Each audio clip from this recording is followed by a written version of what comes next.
Good evening, everyone. I am Parijat Rai, and we are back with the fifth day of our gripping event, Valorant Premier League. I welcome you all on behalf of Zenevia, title sponsor Prep Bytes, platform partner Dare to Compete. The event is brought to you by Ethereal Events in association with Climb Central Delhi and Digigrad. 4 days are over, and Skeptics have kept a flawless record till now. They are performing exceptionally well. On the other hand, Reflex to Extreme really needs to step up their game today. I wish all the best to all the teams. So now I would like to call Roy and Shiv Gupta, who are the commentators for today's matches, to proceed with the events. I hope you all enjoy today's proceedings. Alright, welcome to day 5 of Valorant Premier League, hosted by Zenevia in association with Bennett University, powered by Ethereal Events, Digigrad, Climb Central, Prep Byte, and Dare to Compete. Today's match fixtures are as follows. The first match is between Skeptics versus At Your 6. Skeptics have been the team leaders. Can we have the scoreboard on screen? Skeptics with the undeniable lead in the league, with standing at the top of the leaderboard with 4 wins, 0 losses, and 8 points. Following them are the Collectives and STEPBROS, each with 3 wins and 1 losses, with 6 points each. In the 4-point bracket, we have Baba SEER and At Your 6 with 2 wins and 2 losses each. It's not looking good for the VRIME PANDALS and the Boosted, sitting at the bottom 3 of the board with 1 win and 3 losses each. They really need to get those wins here tonight to be able to get in to the finals. association with Bennett University, And powered by Ethereal with 0 wins and 4 losses, with 0 points at the bottom of the scoreboard. Today's match fixtures are again as follows. The first match is between Skeptics versus At Your 6. The second match between Reflex to Extreme versus VRIME Pandals. Third match between the Collectives and the Boosted.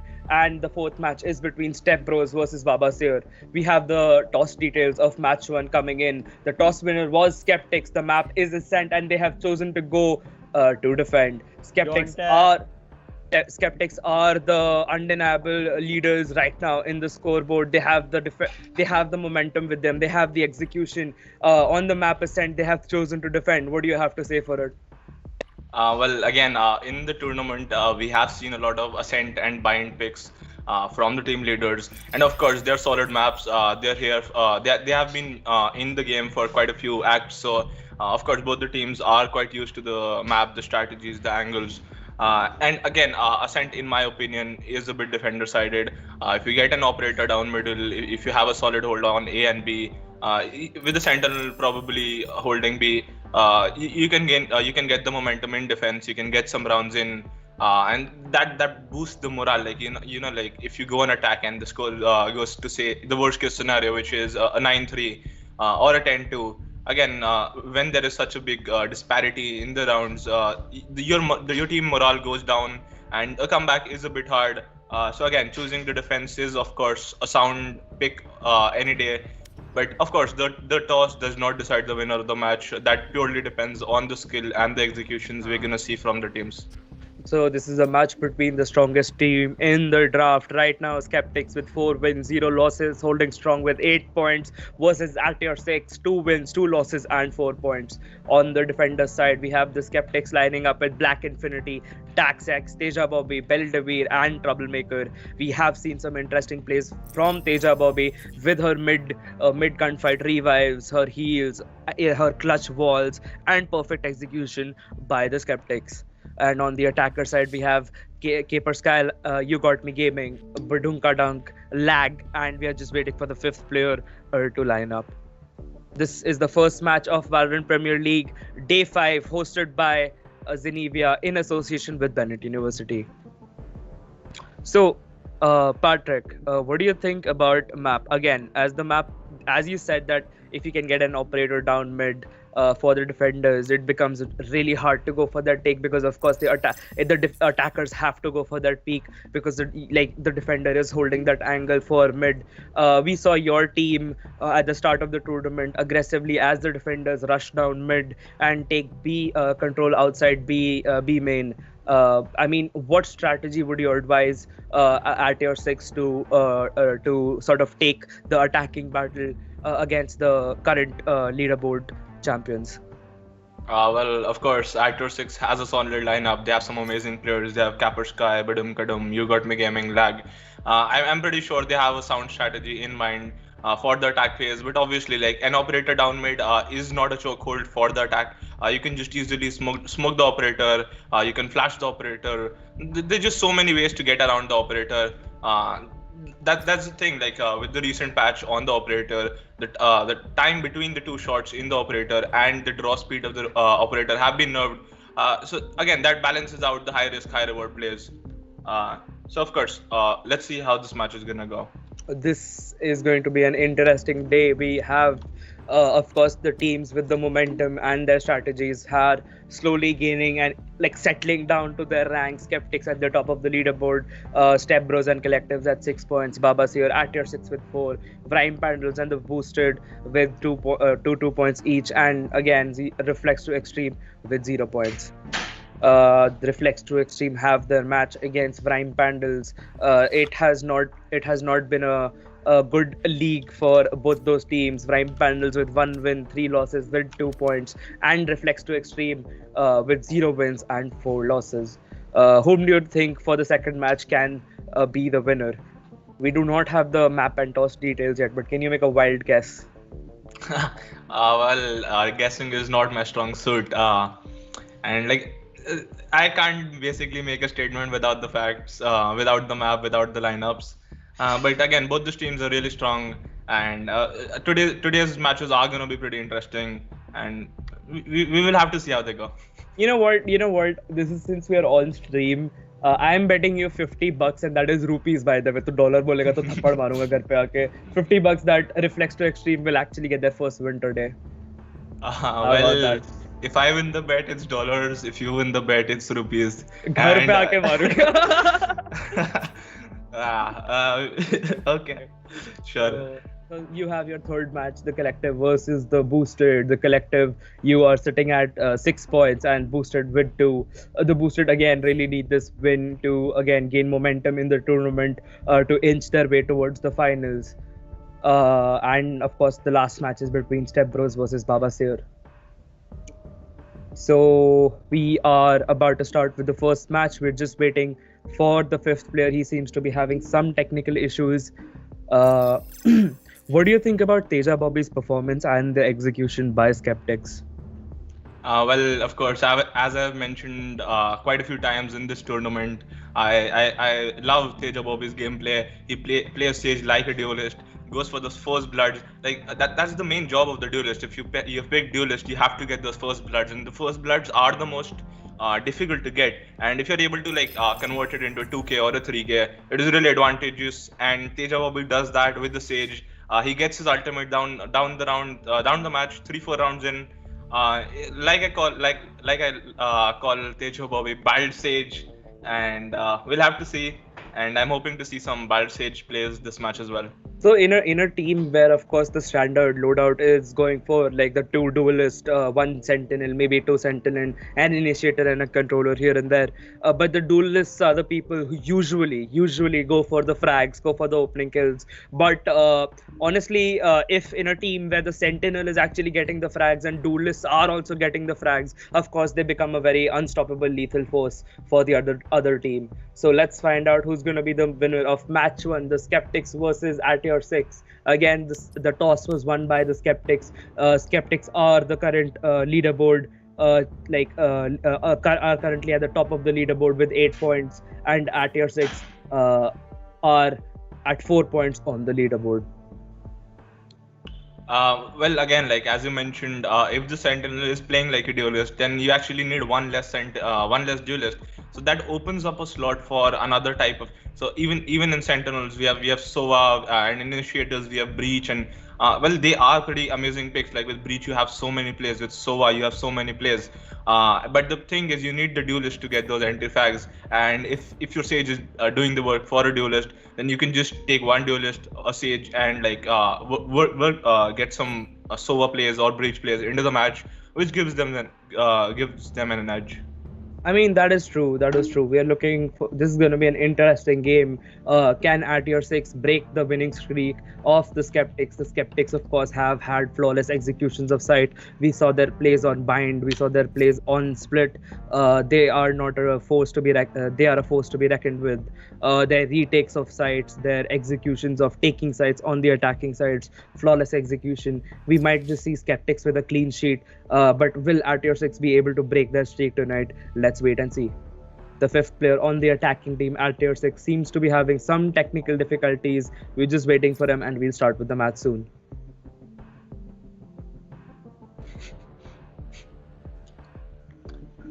Wholesome chat indeed. Shut up.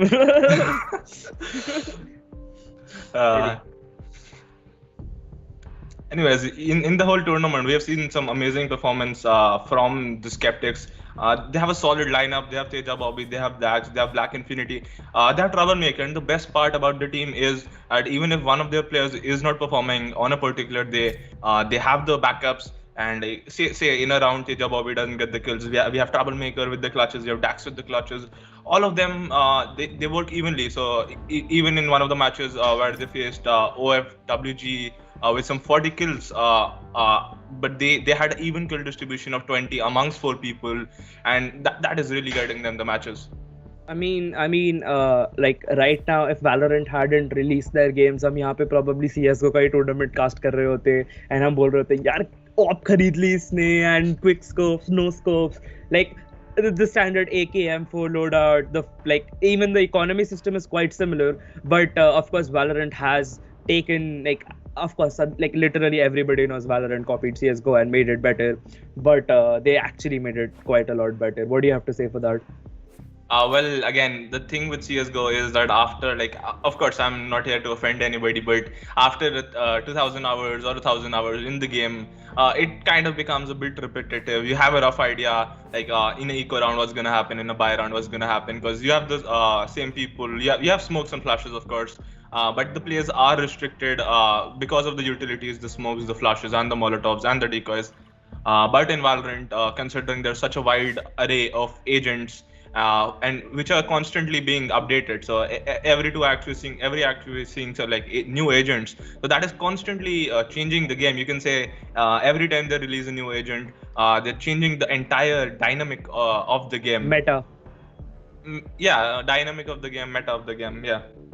So the game does not become stagnant after a point due to release of new operators. Say in a game like Rainbow Six Siege or Overwatch or Paladins, where every operator has this unique ability and unique gadget, and basically they bring a new angle and a new dynamic of play into the game. So no 2 rounds can ever be the same, because even if both the teams are buying the same guns, they can have different utilities, different setup styles, different executions. I mean, in CS:GO, Miraj का 8 ही देख लो, ऐसे 4 terrorist खड़े रहेंगे ए के बाहर, ऐसे कोई क्रॉसर यूं करके अलाइन कर रहा होगा, कोई यहाँ से ये स्मोक मार रहा होगा, कोई स्टेयर स्मोक कर रहा है, कोई सिटी स्मोक कर रहा है, कोई what the fuck was that place called, बनाना होता था ना, स्नाइपर के बगल में होता था, कोई बनाना, that's Inferno.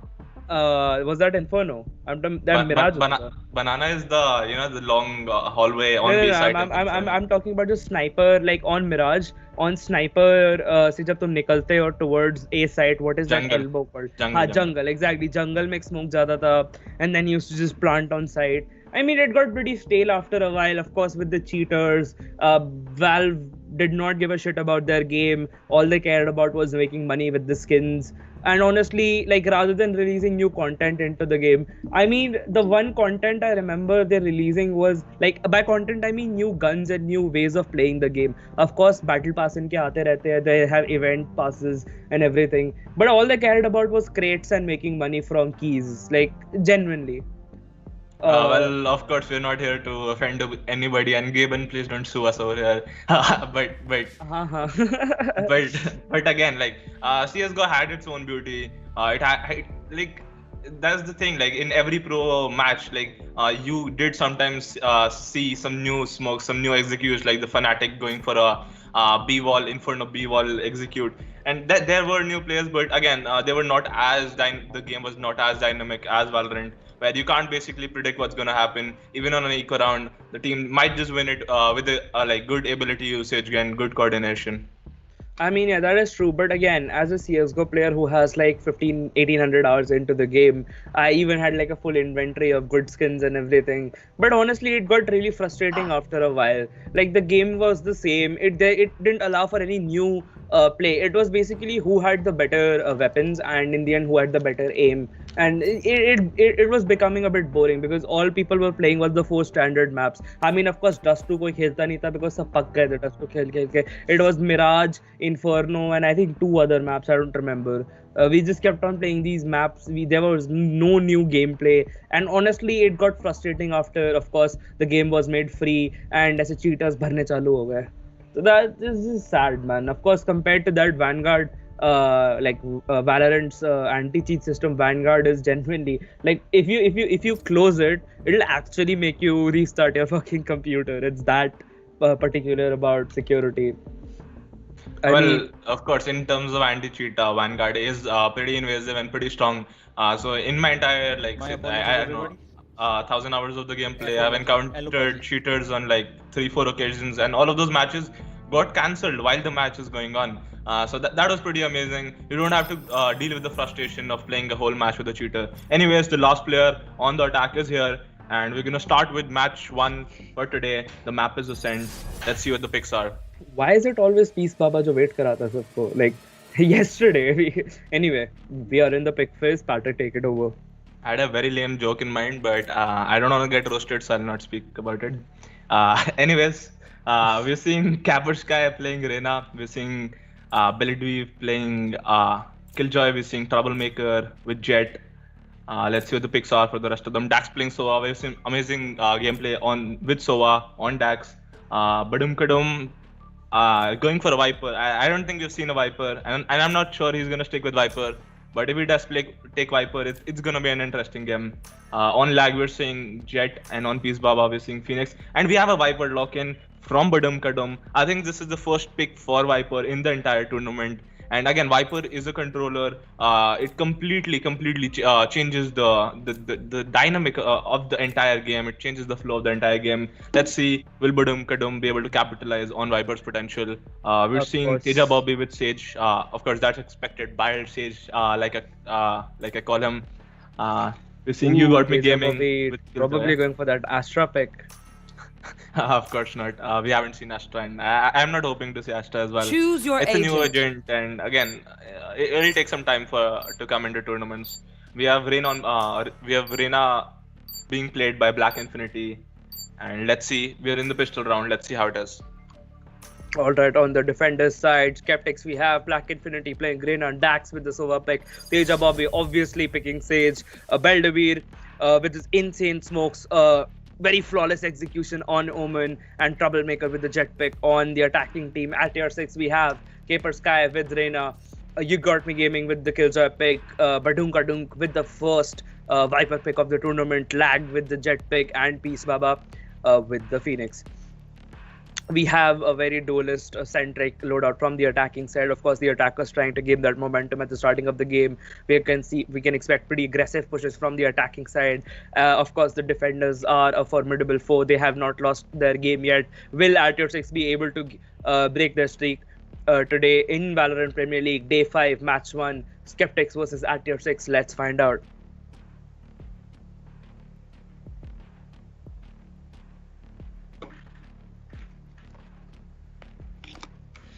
Well, I'm sure any Valorant players on this team, this stuck screen is something they're all afraid of. It gives you PTSD. Waiting for one person to load the map, it is pretty annoying. Honestly, like, Peace Baba made us wait yesterday too, and Peace Baba has made us wait today. I mean, game organizers and mods, Tier 6 का match last में रखा करो भाई. इनको अब हम wait कराते हैं. Genuinely, this gets a bit irritating after a point.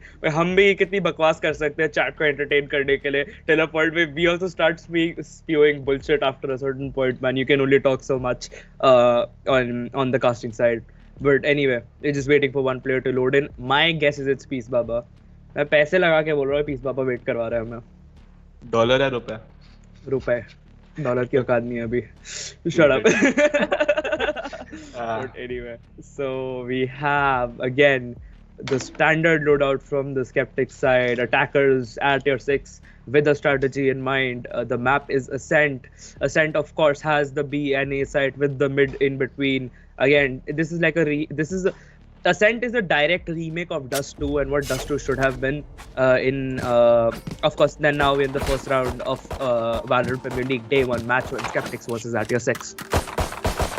Okay, so this is day 5, the first match for the day, and this is the match between the Skeptics and Atio 6, and we're in the pistol round. We're seeing 3 ghosts on the attack, 2 classic light shield on the defense. Hello. Let's see if they're gonna buy something. Help. The defender is going for a very hard eco there. They're Help, just I holding need spawn. healing. Alright, they're taking Help, up their I need positions. healing. The defender is going for a split push. 3 people outside B, spikes down A. Other trying to bait No. the defenders all the way to I B. need healing. Their defenders have taken, they are taking market and mid. What plays do they have in mind? Well, this is very No. interesting. Okay, no, it's not any interesting anymore. Till now, we were seeing all classics on the defense, which is something I've not seen. Like all classics, no buy, maybe like saving the money. Utility. Yeah, no utility, all classics. Maybe saving up for Hard eco.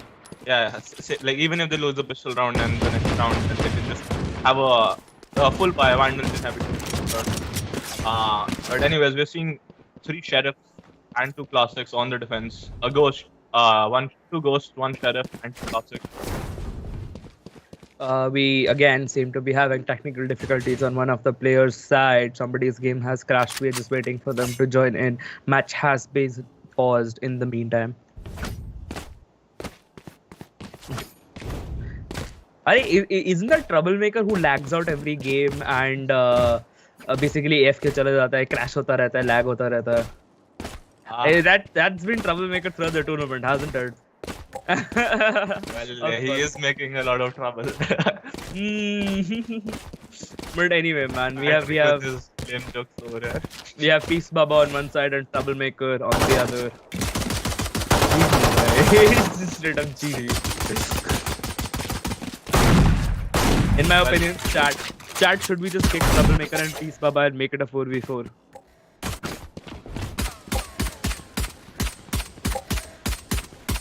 Well, the thing is, like, if you reduce the number of players, it's a 5v5. If you make it a 4v4 or a 3v3 or a 2v2, it becomes defense side. It becomes attacker side because you can't have your men spread out. Like, that's the thing. Even if you get a trade on the attack, say you get a trade on one of the defenders, and you rotate the defenders which were previously spread out in a 2-1-2 formation, maybe they will have to change their positions and they'll have to leave control of some side. And We're the seeing a lineup down mid from the defender's side. This is gonna be interesting. The defender's going for a battering ram strategy. We attackers with the split push. Who's it gonna be? Attackers aggressively making their way towards B, looking for the first pick. There is the cross map. What did he throw?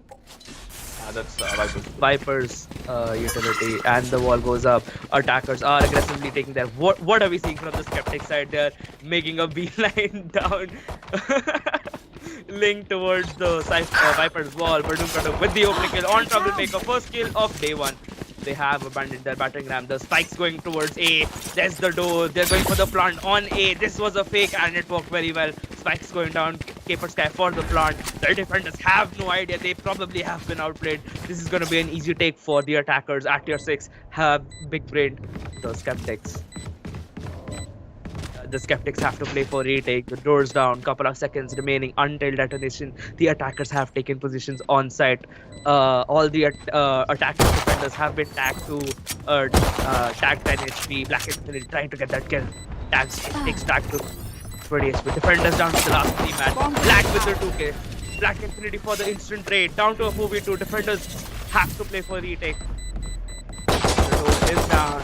Omen has to break the door down. There is and this is going to be a round for the attackers.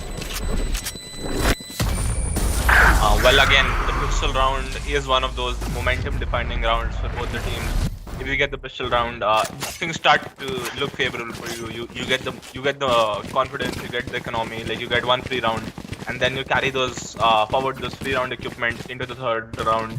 And if the third round becomes like, if you win the third round, it's really good for you. If you lose it, it's still fine. Anyways, we're in the second round. We're seeing classic buys on the defense, and a Spectre Bucky loadout on the attack. Previous round, we saw some amazing execution from Viper. Walled up the side, smoked off city, got side rotated to A. Anyways, we're in the second round. Let's see how it goes. Seeing a full direct buy from the defender's side. The attackers trying to catch forward their momentum. They have been called a death of the ball. Defender trying to retake. Lag with the opening kill on Black. And Lag fire with the Bucky. Change the Bucky with a headshot on Lag. For the instant trade, Peace Baba gets the trade on Lag. Careful now. Spikes down. The attackers are getting the better. The first the defense is One enemy remaining. Baba with the headshot and Cable Sky with the finishing. Well, of course, as I have mentioned on quite a few occasions, the main objective of the second round, from the loser side of the pistol round, is to just get a few kills and weaken the economy of the side that won the pistol round, and force them to buy in the free round, which the attackers weren't able to do so successfully. They just got one kill. They just got the single kill on Lag over there, and we're seeing a free round from the attack over here. If they get this round, things will look very favorable for them. Get out of my way! She's putting out her ultimate on attack. It's a very instantaneous ultimate. She's using it as soon as she's getting it. Sage with the wall and the orbs to slow down the push. Attackers trying to take mid control. The Skeptics were a bit cocky at the pistol round. Well, is it gonna cost them the game? Let's find out. The attackers with the opening kill on Troublemaker. Headshot by You Got Me Gaming. That is but Beldevere for the kill on Fixtures. And Lag tries to get the trade, gets gunned down. Ultimate fire in. The attackers are down a man. It's down to a 4v2. And this is not looking good for the attackers. They obviously had the worst equipment here. One enemy remaining. The Bobby with the kill on You Got Me Gaming. Tagged with the finishing kill on Viper. Well, like I previously mentioned, this was a free round for the attack. It doesn't really matter if they lost this round. All of this equipment was carry forwarded from the second round, and they have a full buy right now. They managed to get a kill on Troublemaker, who has got the buy from his team, and we're seeing a full buy on both sides. And this is one of those momentum defining rounds. The defense really need to get this round right now. Of course, the economy of both the teams are pretty similar. Teja Bobby has not. We're seeing a more Lag and Peace Baba with the frags. Of course, Skipper Sky and Viper with the support on their defense side. We're seeing a more evened out score. We're seeing their attack.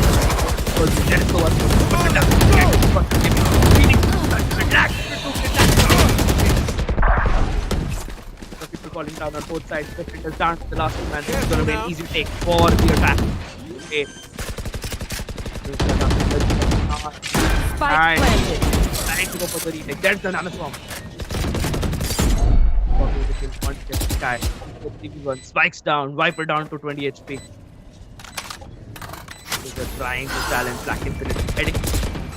No, there. One enemy remaining. Almost gets the jump Your on duty is not over. It's a Bobby with the revive, making it a 3v1. 4 teams clearing out corners. Where the hell is Viper? Well, Viper's playing for her lineup. She got a kill on Sage with her lineup. She got the second shot down. Things are looking good. You really expect it to work.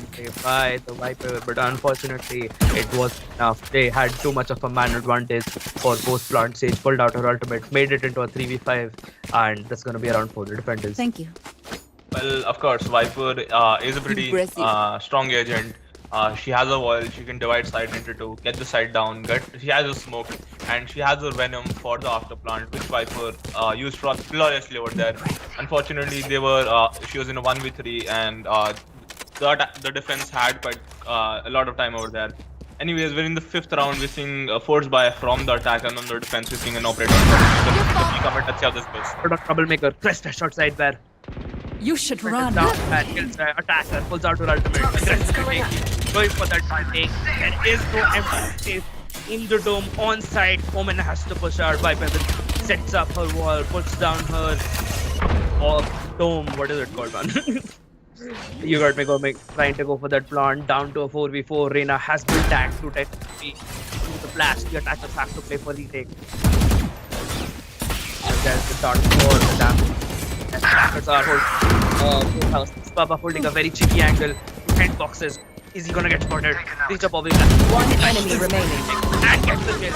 And that's a 60 by Teja Bobby on Ugarte Gaming. Teja Bobby slowly ramping up his game to become the battle stage we know he is. Well, the attackers had a flawless execution over here. They put the KJ ultimate down. They cleared out the side. They got the side. They did a Viper setup. But unfortunately for them, all of them were in very passive positions. Two of them in boat house. One of them just outside boat house. Viper was in B main. She got a kill on the attackers, but unfortunately she was outnumbered over there. Gun here. And it was a swift retake from the defense. According to me, some of the attackers should have played in a bit more aggressive positions. And on max to max, only 2 people should have stayed on side. One on backside, one on Ninja. Anyways, we're in the 6th round. We're seeing a full buy from the defense and operator on Troublemaker, 4 Vandals and Phantoms. On the attack, we're seeing 2 Marshals, one on Peach Baba, one on You Got Me Gaming, Classics and Stingers, Stinger on Kaspersky. Let's see how this round goes. Get out of my way! Troublemaker with the opening kill on Peace Baba. He won't be alive throughout the round to use his marshal. And Troublemaker rips off his armor. Jet both the Jet misses a little bit. Drag gets the headshot on Troublemaker. Dax with the instant trade. Down to a 4v3. Attackers down a man. The spikes outside mid, outside B. Sage is holding on set. She has her wall set up. There is a smoke over there. Very difficult to push in. There is Sova's drone for the information. It's down to a 4v3. This is going to be difficult for the attackers. The attackers are on a sort of an eco, light by around. The defenders having full Vandals and the full armor. 55 seconds remaining into the round. What are the attackers going to do? There is the Omen smoke to slow down the push. Viper sets up her wall to block off vision from short. And Viper trying to push their way inside side. Sage is behind open boat. Keja trying to get 30 the jump. seconds left. And gets the headshot. Keja Bobby unsuspecting. You got the gaming, made his way into side, held that angle. While Badunkadunk was holding the other angle. Ooh, so with the ultimate onto Badunkadunk. And the second one. And he has the instant headshot. Last player standing. Attackers down to the last man. Down to a 2v1. Omen has his ultimate setup. He's playing retake on side. You Got Me Gaming. He clears out boathouse. Shadows traveling. There's the flash down. There's the smoke to stop the first. Beldevere with the diffuse gets it to 50. He's gonna stick it. There is the nano. And Get your place. Let's go here. It was quite a nerve-wracking round for both the sides over there. The attackers were on their eco over there. You Got Me Gaming managed to sneak into a cheeky position, got a kill on Sage, got the first gun for the attack. Here. They snowballed that into multiple weapons. Unfortunately for them, they had the plant down and there was no person on site. Beldeweave over there went for a ninja-ish defuse. The attackers, the attackers did know where he was, but they weren't able to get in time. Let's see how this round goes. with full bar, defenders with full bar, attackers having the better economy here. They're going for an A execute. They have been called out. Defenders rotating from B to A. We're seeing Sage and Rena make their way to Sova to give them cover. Killjoy and then trying to take control. We do not have anybody with the operator. Attackers are holding outside A. Both the teams. Look, that first pick is Viper with the cross map. I'm just gonna say Viper Molly. That's Viper's. The Venom. That was Venom. Is it? Okay, we are seeing the both teams trying to get their first pick in. A little damage taken by both of them. There is Sova's bolt for the info. Gets destroyed instantaneously.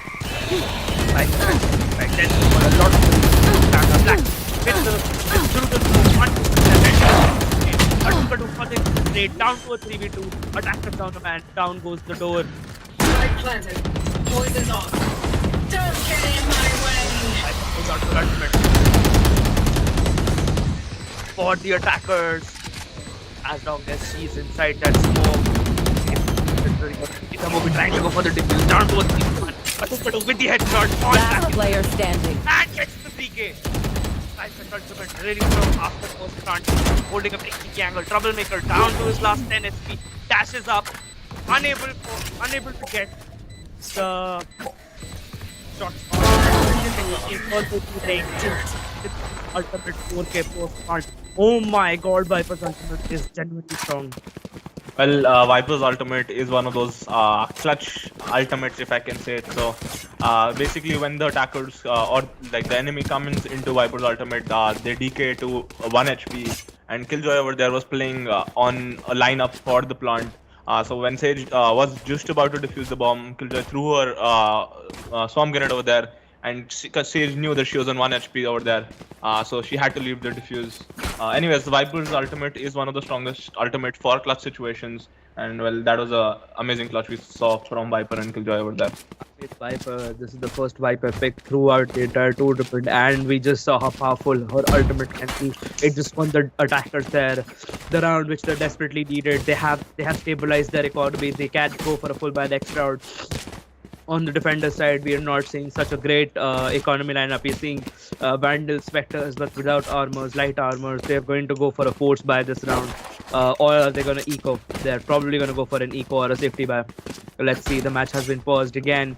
Somebody is experiencing technical issues. Well, Viper is one of the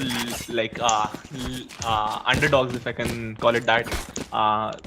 Viper has been buffed on multiple occasions. It has a very low pick rate. For that particular reason, Riot Games has buffed Viper. So previously, your teammates would also have experienced the decay in Viper's ultimate, but after the buff, your teammates do not experience the decay. But anyways, we still see Viper having a lower pick rate. But it is a pretty strong agent, and I hope to see some amazing Viper players in this match. I mean, okay, so Viper has one ability, which is the wall. Viper is one of those agents which has a limited fuel, which she can turn on and off to direct it to particular abilities. One of them is her cloud, one is the wall, one is I would just call it a Viper's molly. It's called snake bite. Viper's molly. Snake bite. Viper's molly. Call it venom, fine. Fine, Venom, Viper's Venom, and all three of them use her fuel, if I'm not wrong. I have not played Viper that much, man. Her Venom does not require fuel, but her smoke and her wall does require the fuel. Of course, we saw some very great executions by Badunkadung on B, setting up his wall directly in line from B main, and we are going into the. Okay, I'll just continue later. We are going into the 8th round of this game. 1 minute 35 remaining into the round. So was down. For the information, Phoenix pulls out his ultimate. They're trying to go for an EX. And Omen pulls out his ultimate. TP's behind the attacker. They don't he does not capture it. And gets on piece, Baba Badunkadung for the Spike down A. down to the that ultimate actually. One enemy remaining. In clutch, down to a 2v1, attackers down a man. Spikes with the defenders. Jet trying to go for the backstab. Badunkadung, unsuspecting troublemaker, is making his way in. Jet has to kill and gets the dunk on Badunkadung. Well, of course, like I have mentioned on multiple occasions, as the defender, as the sole defender on site, your main objective is just to buy enough time. Maybe get a kill and maybe get a kill or two, but your main objective is not to die and buy enough time for your team to rotate. And well, then do a cleanup. And well, we saw some amazing demonstration of the same by Black Infinity over there. He got a kill. He went into invulnerability, came out of it, got another kill. Got 2 kills, bought enough time for his team to rotate. Jet was on the flank, she came back, she did a nice cleanup. Amazing round. We're in the 9th round, let's see how it goes. Omen ka ultimate bhul gaye. Literally he TP'd behind the enemies, got tagged one person and got a kill on the another. Of course he got traded. Anyway, troublemaker with the opening kill on lag. Attackers down a man. Attackers trying to push pressure down A. Trying to take mid control, defenders with the 3-2 setup. Jet is pushing her way. Jet with the very, very unique push towards the spawn. She might come in crosshairs of all the attackers. Troublemaker contesting, gets the headshot on kill. Gets the 2K on P. Spike down, attacker spawn. Spikes down at attacker spawn. Defenders are out for guard. Reina and Viper are gonna get sandwiched between Jet and Reina. A lot of utility again being spammed Here. down mid. One High enemy mid remaining. control. It's about for the high mid control. Last man Viper Inside. defenders around. And she gets cut out. She was sandwiched between everybody, man. She could have pinbot लगा के आती तब भी मरती. Nope. Well, over there, maybe Jet had a call from a team that they were on a B commit. She pushed early into the round. It is a risky play, but a rewarding one. We saw a 2K from Troublemaker, who should ideally have fell back after getting a 2K. But fortunately for the defenders, he was not traded by Capper Sky over there. And well, they basically sandwiched the attack over there, and they had a nice cleanup job. Of course, this is match 1, Skeptics versus RTR 6. Skeptics won the toss, close to defend. Skeptics have been on a winning streak. We're seeing a lot of ultimates being popped up. The attacker, Killjoy up, and Reina pulls out her ultimate. Reina trying to go for the frag. They have the better. Spike down B. Inside side. It's going to be very difficult. It's Black Infinity with the finishing shot on Papa. Stage of One enemy remaining. Troublemaker with the headshot on Viper. Veldevir with the finishing kill into the round. This is going to be a round for the defenders. Well, the attack did have the momentum in the beginning of the match, but again, the defenders caught up to them, got the few rounds that they needed. They got the economy, they got the money. They're in a very comfortable position right now. If they get it down to a 9-3, it'll be a really amazing half for the defense. But if the attackers are able to convert this into a 7-5, 7-5 is again one of the most equitable halves you can see in any defender-sided map. And like that is the 7 rounds are with the defense over here. So they can easily come back from a 7-5. Let's see how this round goes. Drought Phoenix is making his way to collect the spike. Just forget the spike and spot, guys. 1 minute 30 seconds remaining into the round. Troublemaker with the opening kill on You Got Me Gaming. These first kills from the defenders are really crippling for the attackers. It's very hard with one of their key players. Lag with the kill on Dax. Both teams down to a 4v4. Attackers trying to go for that A execute. They have to put out Veldevir with the kill on Captain Step. Some headshots. Veldevir, Black Infinity with the finish. Down A. Baba down to a 3v2. 1 minute 5 seconds remaining. There goes the door. Lag with the headshot on Black Infinity. Down to a 2v2. And he's Last player standing. Unfortunately,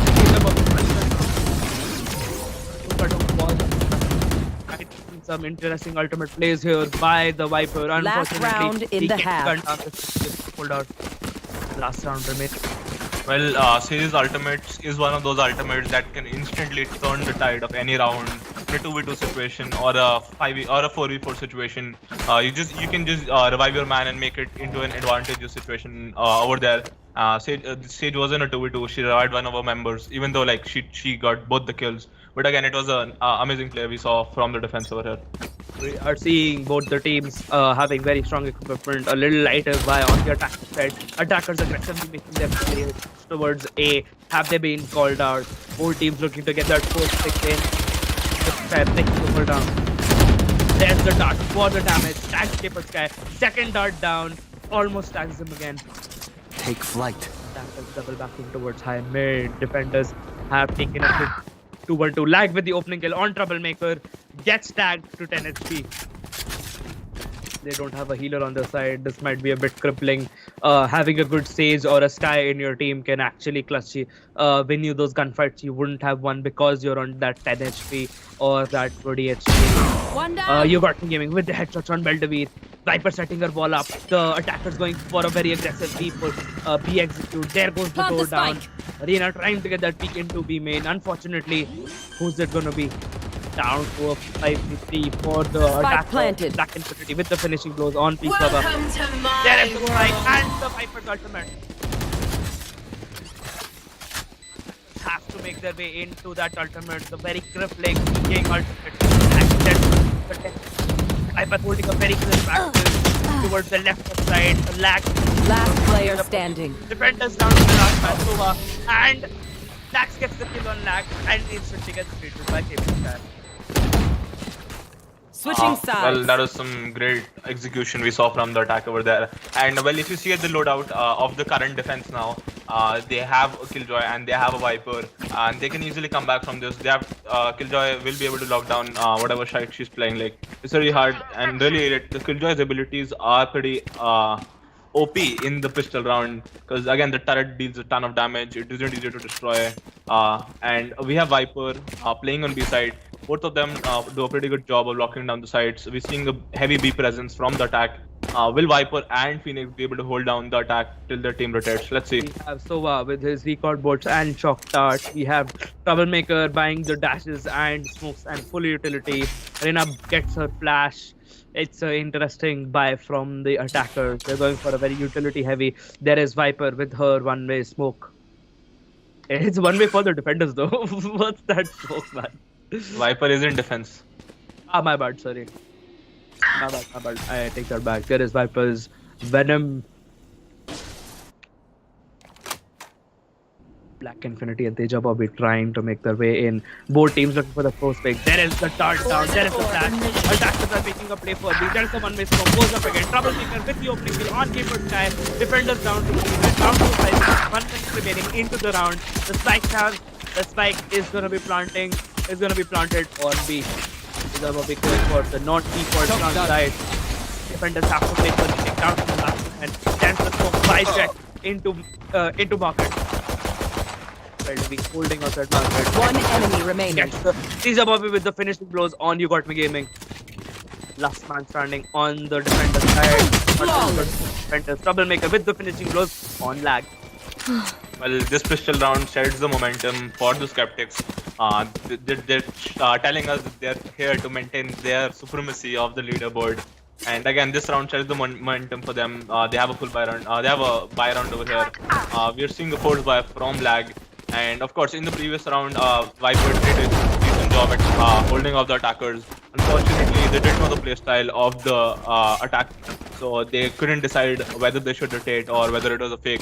And with that time between the rotation cost them the round over there. Anyways, on the defense, we're seeing force buy on Lag and eco from the rest of the team. That is a bit surprising. Okay, so we're seeing. Okay, that is a bit surprising again, because either you buy with the team or you go with the team, unless like Jet has her ultimate, which she won't be getting next round, unless she gets a 5k over here. Let's see how this round goes. Interesting picks by the defenders. Defenders going for the safety by Black Infinity with the opening kill onto Lag. Gets healed up with SP Reyna's orbs being the a very oppressive utility in the game. Being able to heal her after gunfights. Troublemaker and Black Infinity for the takeoff side. Keeper Sky holding a very cheeky angle behind the boxes. Reyna with the flash gets the headshot on Keeper Sky. She's out to prove it that she's the better Reyna here. Defenders down to the last 2-3 men. Down to a 5-3. There goes down the door. 1 minute 10 seconds remaining into the round. Sova going down for the plant. Holding across the smoke. Troublemaker holding it. One enemy remaining. With the 3k. Well Baba and oh my god, Black Infinity is going on fire. Well, the main objective for the defense over here was to get some guns down on the attack side. Unfortunately for them, they weren't able to do so. And in the previous round, we had seen a force buy from Lag. So he will have to buy a Bucky and Heavy Shield in the buy round from the defense. Things are not looking good for the defense. They really need to step up the game if they want to win this match. Anyways, we're seeing the free round from the attack carry forwarding their equipment from the second round. And we're seeing a force by a Vandal, a Spectre, an Ares, and a Bucky on the defense. Alright, the attackers are making another play for B. We are seeing on the defender side, we are seeing a 1-2-2 hold. Reyna is holding, Reyna has made a way towards B. It's a 2-1-2 hold for the defenders. Somebody is again. Oh my god, Peace Baba has disconnected by kick karo yaar is game se. Oh my god. Well, Reyna is one of the like snowball agents, as you mentioned in the previous round. You take a 1v1 fight, you win that fight, you heal up, you take another 1v1 fight, you heal up again, and you can take another third 1v1 fight in full HP. That's the best part about Reyna. You can take those 1v1 fights and you can win, unless you're of course instantly traded by the enemy team. Like so, generally when you face against Reyna, you should go in pairs of two. Like if one of your teammates die, you instantly trade on Reyna. Unfortunately, Reyna has been snowballing in this match, showing us a fabulous performance: 18 kills, 6 deaths, 5 assists. On Teja Bobby, we're seeing 13 kills, 7 deaths, 6 assists, and on Troublemaker, 10 deaths, 10 kills, 8 deaths, and 6 assists. And on the defense side, Lag has 13 kills, 14 deaths, 0 assists, and Badungadum with 10 kills, 11 deaths, and 1 assist. The scoreboard is looking pretty even from the attacking side. We're seeing a very even performance, except Dax with the supporting plays right there, with the 10 assists and the 6 kills. We're seeing a very even performance by all the teammates. This is how our team should be, irrespective of whether you're a duelist, sentinel, controller, initiator. The frags are pretty even, except of course the duelist having a little bit more. On the defender side, we're seeing Lag with 13, Badunk with 10 kills, and Caper Sky and You Got Me Gaming, Caper Sky with 7, and You Got Me Gaming with 4, and Peace Baba with 2. It's a very uneven fragging pattern from the defender side. 3 people are seeming to are doing all the hard work for the team. You Got Me Gaming and Peace Baba have to pick up their game.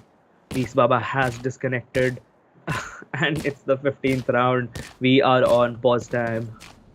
Well, of course, the Skeptics have shown us on multiple occasions that they are a team to be feared.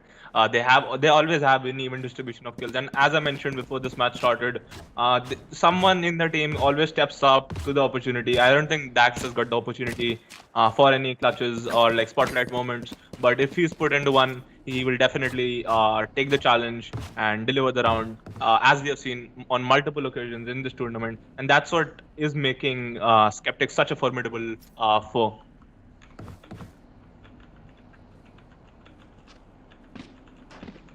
I'm pitching them the idea that Dax stays AFK at spawn, and we take this match forward in a 4v4.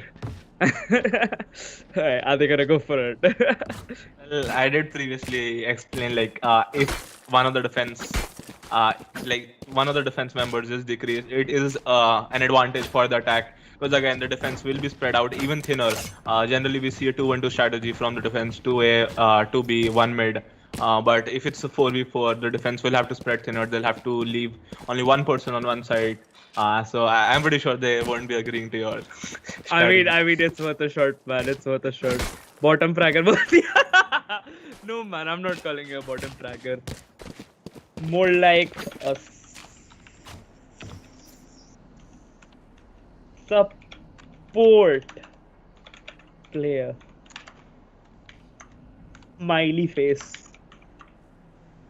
It should be a 3v4 then.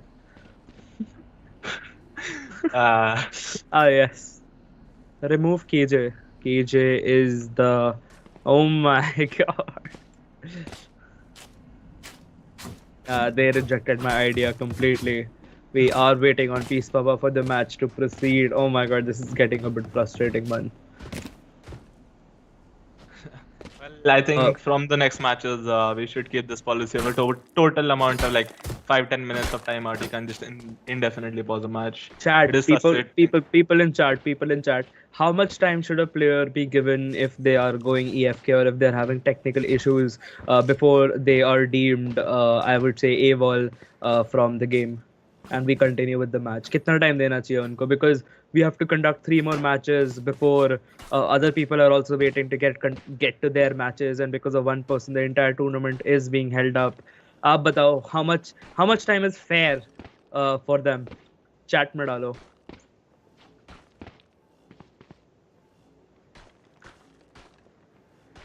Well, हम 12 बजे के बाद भी casting करते रहे तो थोड़ा सा डिफिकल्टीज हो सकती है. That is very true. हम इंडिया में रहते हैं, यहाँ पे पेरेंट्स चिल्लाने आ जाते हैं हम पे.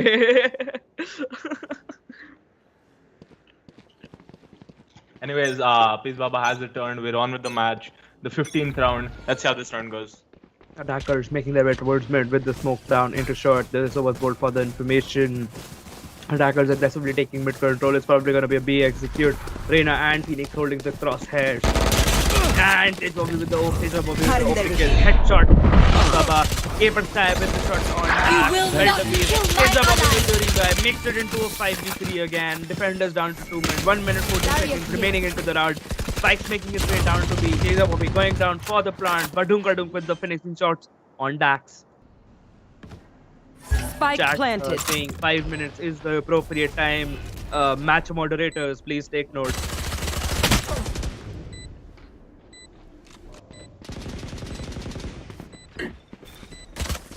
We have right down. PST. Defenders playing for retake. Lag with the headshot on Black Infinity. Down to a 3v3. Defenders after tag. Down to PST. Lot of shots being put down into Omen. Troublemaker with the finishing blows on Lag. It is becoming faster. One enemy remaining. Down to a 3v1. Spike's about to explode. Reyna catches water inside and gets stuck in the crossfire between three people. Troublemaker with the 3k finishing blows on paper stack. And Peace Baba has disconnected again. Oh my god. Well, I don't think we're pausing the match again. But anyways, like again, like I said before, in the second round on the defense, even after losing the pistol round, one of them forced bot and the rest of them didn't. And even like in the third round, after the first half, they weren't able to pull by on everyone, and that pretty much cost them the round. I mean, yeah, the chat is saying that they have their matches at 10:15. Ab 11 baje ho raha hai. It's unfair to all the players who are in the tournament. Of course, technical difficulties are not in the hands of the person, but unfortunately, the tournament has to go on. It's a 5v3. Of course, the attackers have the advantage. Phoenix has selected out spawn. It's a 5v2. And we are seeing the attackers definitely making their way towards A. Jet the only one trying to hold. Spike Jet down with the, A. Jet with the 3k with the Bucky. Finishing off Dax with the left click. Last player standing. Teja Bobby with the finishing flows. Teja Bobby on the 3k. Flag with the insane place. Can he take a fight against the Phantom? Unfortunately, Teja Bobby gets better. Match point. Well, of course, the Baki is a gun to be feared. It is extremely lethal at short and medium ranges. And well, Dax just lagged over there, gave us an amazing demonstration of the same. Anyways, we're at the match point. This is the 17th round for match 1. We're seeing an Odin on Badum Kadum. Thanks. A Phantom on You Got Me Gaming. An Odin on Kapaska as well. On the attack, we're seeing an Operator on Troublemaker. Again, Operator Jet is kind of meta right now. Let's see how this round goes. Operator is a clunky gun to use, so if you can just dash out after getting that shot or missing that shot, it's kind of OP. Troublemaker with the open kill on Peace Baba. The defender Jet has their ultimate. On Beltavy, refresh. Stay down. Beyond that, people falling on the defender side. Down to a 3v2. 1 minute 18 seconds remaining into the round. The defenders are making a play. Inside alone. Badum Kadum guns down Troublemaker. Last player standing. Black with the shot on Badum Kadum. Last man Reyna stunting. Will it be the game for at tier 6? The Skeptics won the toss, chose to defend, gained the momentum, or they became Spike a bit planted. They lost the momentum at the start of the round, but gained it back. Attacker Reyna pulls out her ultimate. You will and not defenders kill my and allies. everyone they will cover. But the attackers get Attackers the win. with the finish 3k short. Guy. For Skeptics with 5 wins, 0 losses, and 10 points on the board. The first team to cross the 10-point mark. The Skeptics have not lost a game yet. Over to you. That was some amazing gameplay we saw from both the sides over there. The Skeptics, of course, maintaining their perfect score at the top of the leaderboard. They haven't lost a single match in this tournament. They have proved that they're a foe to be feared. Anyways, in this match, we saw some fabulous performance from Black Infinity with 21 kills. Lag tried his best to make up for his team with 19 kills. Troublemaker with 16, Teja Bobby with 18, Badum Kadum again with a lot of clutches over there. I think out of the 4 rounds, he won the team 2 of the rounds. Kapaska with 9 kills, Bellet Dweeb with 11, Dax with 6, You Got Me Gaming with 4, Peace Baba with 2. Peace Baba again had some technical difficulties that might have cost them the match. They were giving the Skeptics a run for their money at the first half of the game. The game was pretty close, like 4-3, even scores. Honestly, it was a very interesting matchup. We are waiting for the second details of the second toss to come in. We shall be right back in 2 minutes.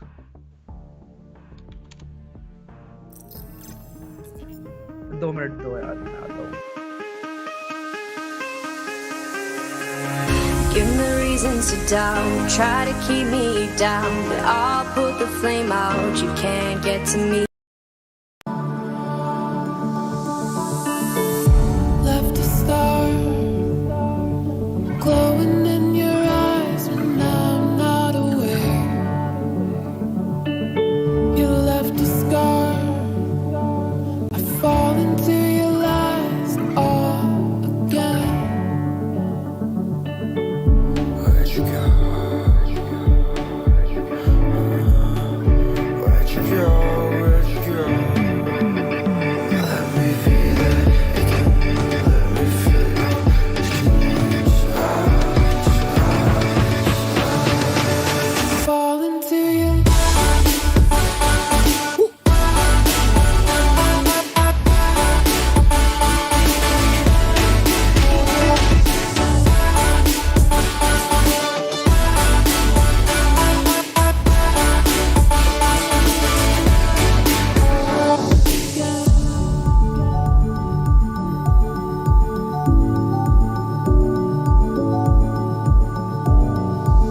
All right, Buddha. Anyways, guys, we're back for match 2 for today. The map is Icebox. I think this is one of the first matches we are seeing on Icebox. It's going to be interesting. We will have some completely brand new players. The match 2 is between Reflex to Extreme versus the VRIME PANDALS. The toss winner was Reflex to Extreme. They have chosen to attack on Icebox. Reflex to Extreme is defending. VRIME PANDALS is defending and Reflex to Extreme is attacking. Again, Reflex to Extreme won the toss. They have chosen attack. Okay, we're in the pick phase. We're seeing on the defenders Dr. Jinx with Omen, Yash bot with Cypher, X is Real with Jet, Critical with Sage, Ghost Freak with Reyna. On the attacker, we're seeing RTX Textile with Jet, we're seeing Audacity with Sova, we're seeing Kyrer with Sage, Lolia with Raze, Joydeep with Brim. Of course, Icebox is one of those maps which is equally favorable for both the Select your attackers agent. and the defenders. So, like, unless they have some exceptional players in mind, the toss doesn't make much of a difference, in my opinion, because you can easily win the round from both the sides. Patrick, take over for 5 minutes. Anyways, we're in the first round for the match, the pistol round. And of course, let's see how this round goes.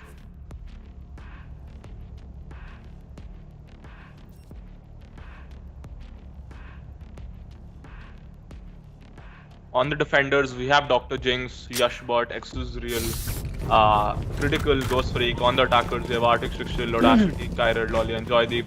We're in the pistol round. We're seeing a Frenzy, 3 Ghosts, and a Classic on the attack. On the defense, we're seeing 3 Classics and 2 Ghosts. There. And again, we're seeing this a beast setup from Cypher. Sage and Jet are playing A. Reyna and Omen. Omen's gonna probably take care of mid, and Reyna's gonna play for rotation or going to mid. Pretty standard. We're seeing some pretty heavy presence from the attackers on A. They might go for a push. Killjoy's probably watching the back. Let's see how this round goes. And we are seeing the attackers making their way into A, trying to go for that A execute. There is Sage's wall, trying to slow down the rush. Attackers, they've been called out. Sage and Jet holding side. There is VRIME with his smokes. Is he gonna get called out? There's so much more for the info. Gets destroyed. Lot of utility being spammed down into A. An aggressive take. Defenders rotating in from side. Attackers taking their way in. Audacity with the spike, going for the plant. Omen with the teleport. Gets the headshot on. Spike down A. Spikes down a A, down to a tomato. Lot of heads being blown on each side. The defenders managed to stop the plant. Omen teleported above the wall outside the mid gate into site A, and he was Last at player three. standing. Kyrer with the shot on Yashbot. Last man, Reyna standing. Kyrer going for the plant. Ghost Freak goes Spike for planted. the pick. Kyrer picks up the better gun. Will he get tagged? Unfortunately, Reyna misses, and Lolia with the finishing blows. Lolia being on the Reflex 2 extreme team. They really need this win. They have not been performing well the entire tournament. They're sitting at 0 wins and 4 losses. They need to convert this today's match into a win to somewhat get a chance to play in the finals. Otherwise, this might be one of the last matches they're here to play. Anyways, we're in the second round. We're seeing a buy from the attackers, Spectres and Stingers. And of course, the Reflexes team won the toss. They chose attack. And well, that worked for them in the pistol round. Let's see how many rounds they'll be able to get on attack side. The attackers make their way towards B. Now with a boom bot down mid.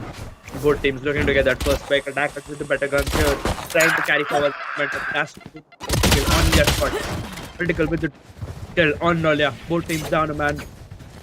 If the defenders are able to get the kills, they'll poke a dent in the economy of the attackers, and it is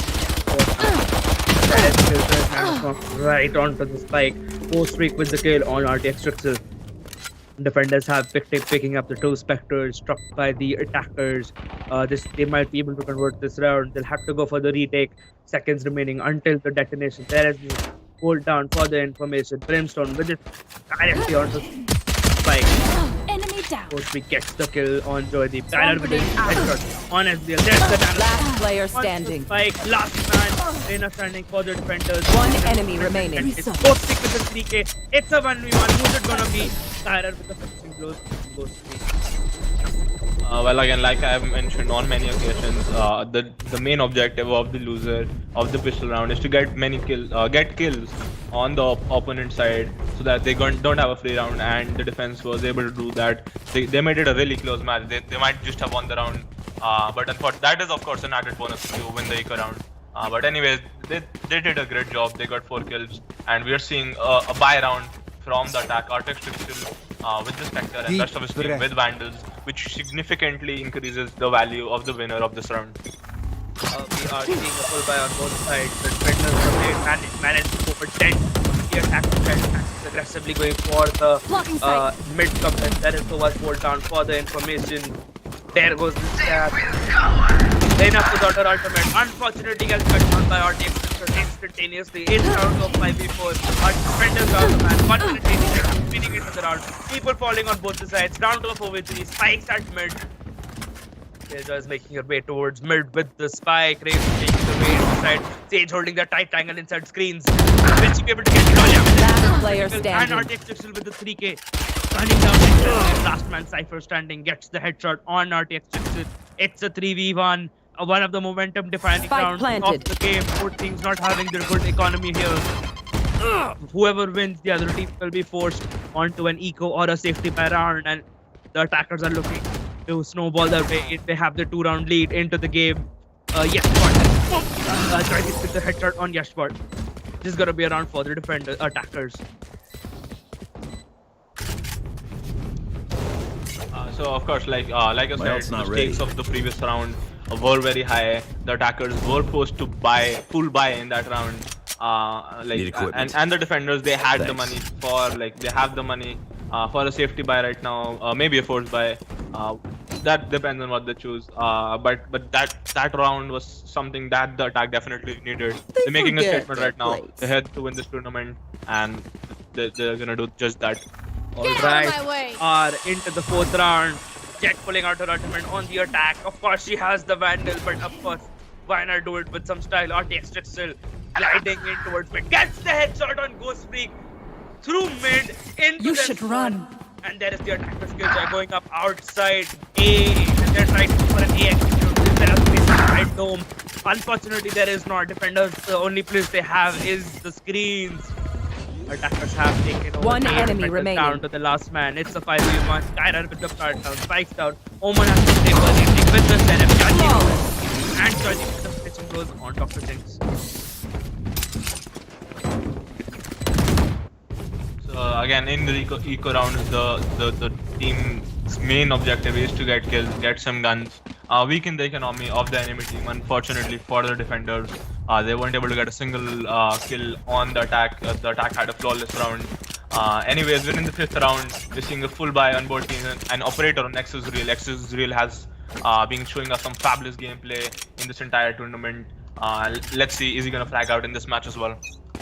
We, of course, the Reflex to Extreme need this match. They need the win, they need the points. Their morale has been taking a hit. They have been constantly losing matches one after another. This might be the one that we needed to try to convert this tournament into down phase. It's going for the weak command. Tragic with the opening kill on Dr. Things. Kostrick with the instant trade. It's down to a 4v4, 1 minute 15 seconds remaining into the round. Attackers have the 4th round lead on them. They have the better economy. Their defenders desperately need this round to gain momentum. Attackers are going for the pick. Raze with the very sneaky push into kitchen.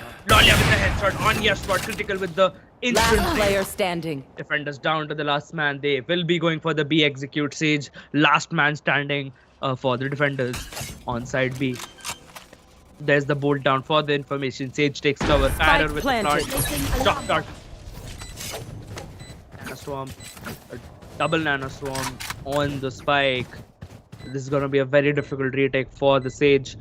Killjoy has basically spammed all her utilities onto the spike man.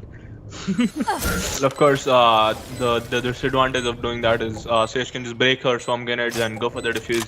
So generally, Killjoy tend to put one swarm grenade on the bomb and play with the other swarm grenade for the lineup.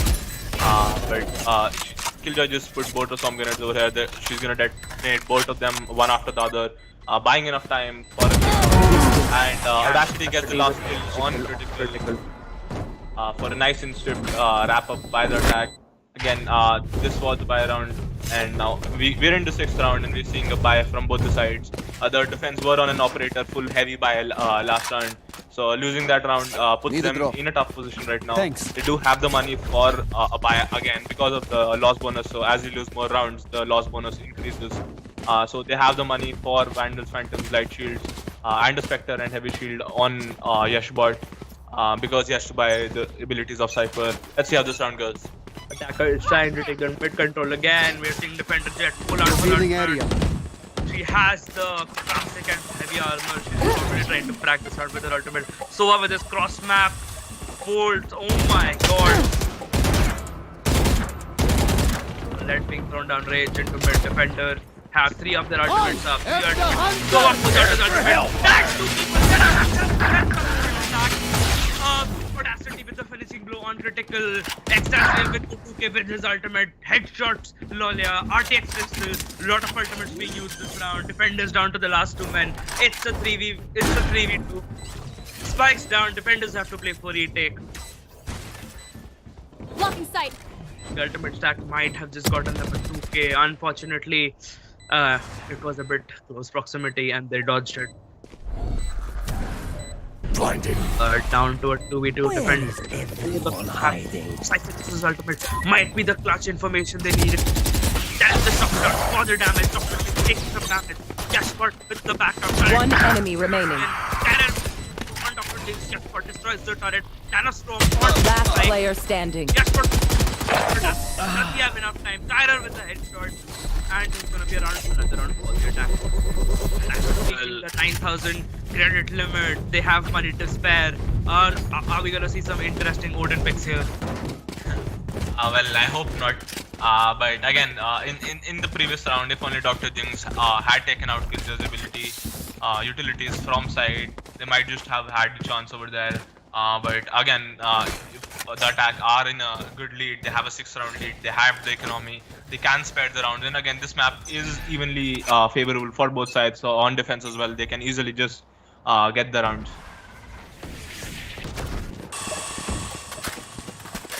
We are seeing the attackers with the full bar defenders, with the force bar defenders desperately need a round to convert this into their momentum. The attackers have more than enough rounds to spare.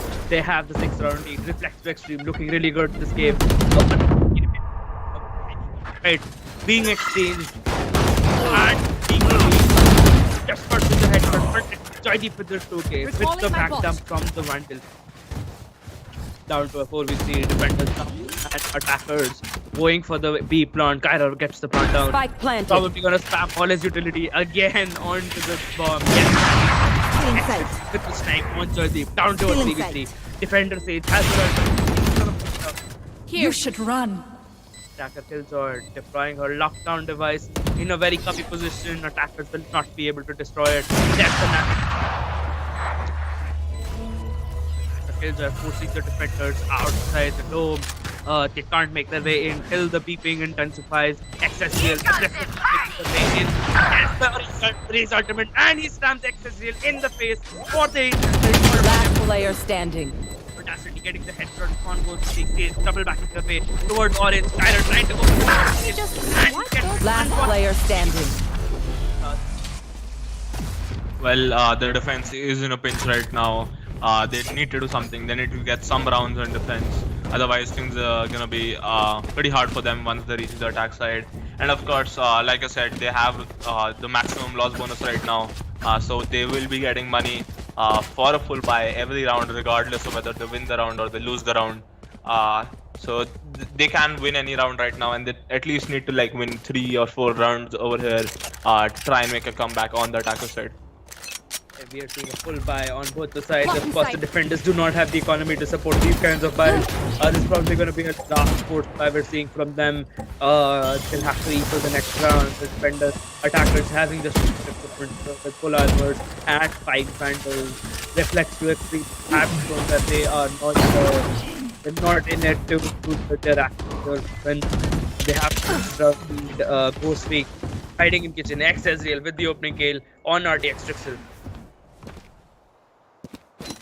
We are seeing activity from the attacker side outside A. They have not been called out yet. We have the defenders on 5 men, attackers down a man. It's a 5v4. Attackers going for the A execute. They have been called out.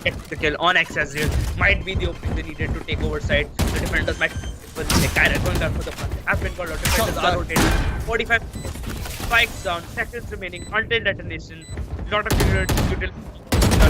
That's done. On A side. It's down to 4v3. The defenders down a man. Is Sage Sage killed. Unfortunately, One enemy remaining. It's down to the last man home. And gets the kill on Joy. It's Omen with the 2K. Down 10 HP and Kyra with the 4K finishing goal on Dr. Jinx. Well, again, in this match, we're seeing some pretty even performance from the attackers. Kyra with a 10k, Lolia with 9 kills, Audacity with 8 kills, Pradeep with 7, Fixtures with 6, and again, this even distribution of kills. And well, every one of them is stepping up to the plate whenever they are required to clutch the rounds, and well, that is winning them the rounds. And of course, like I said, the defense is at the max loss bonus right now, so they are on a force buy again. They can force buy into a lot more rounds, but they need to somehow get some rounds on the scoreboard, try and make a comeback on the attack side. I mean, force buy is always not the option. You're gonna, if a squad with 5 vandals and full armor with full utility is standing in front of you, it's a very difficult to take specters and light armor, man. You're obviously gonna be outgunned there. You need to outbrave them, outplay them. A lot of utility spin spam down top with the headshot on our deck, opening it into the round. Lolia with the Kobe, getting the instant rate.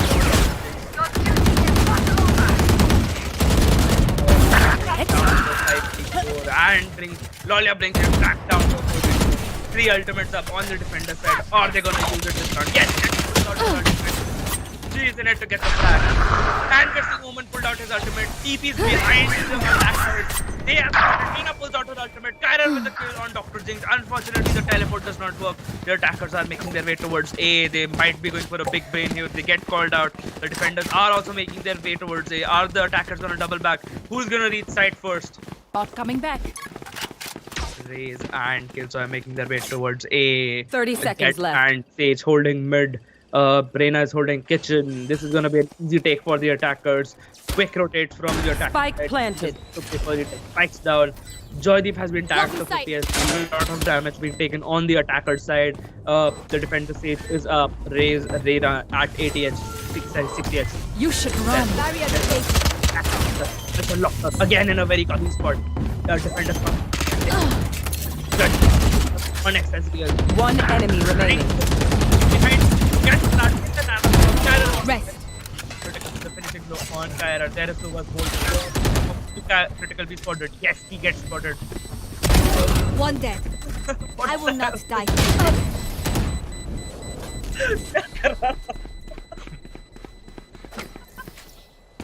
मैं जा रहा था उसके सामने. Anyway. Patrick.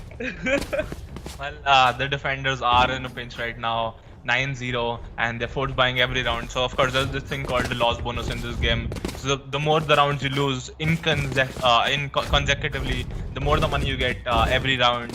And they're force buying every round. But again, they need to like raise the stakes and eco one round and get a full buy-in. But again, we are seeing a force buy from the defense again. Attacker going for a B execute. Let's see how it is. Attackers trying to go for a B execute. That has her ultimate of XFA on our kick with the headshot from a phantom. Attack the way towards B. They have it called out defenders are Teresovas on for the information. Gets the dart down on good onto the three with the pings. Utility being spammed down. There is the shock dart. The slow up to push the slow down. He is trying to look for the backstab. It's a 5v4 for the defenders. 1 minute remaining into the round. Scanning ahead. Makes a play. Will this be the opening the defenders needed? Someone with the smoke again trying to slow down the push. Attackers both are all holding very good crossfire angles. There is Cypher's scam. Lolia with the headshot on Yashpot. With the flank. Okay, Kyra with the headshot on Dr. Jinx. I dropped the spike. For the trade onto Lolia. Lolia bringing them the opening they needed. One enemy remaining. Last man standing on the defender side. Big brain plays by Lolia right there.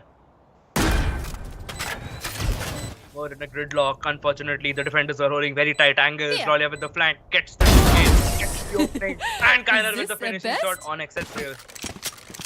Well, again, like as I've mentioned before, every time the defense, they are force buying depending on their loss bonus.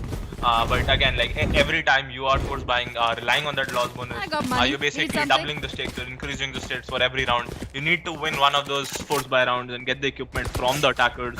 Unfortunately for them, they haven't been able to convert the round.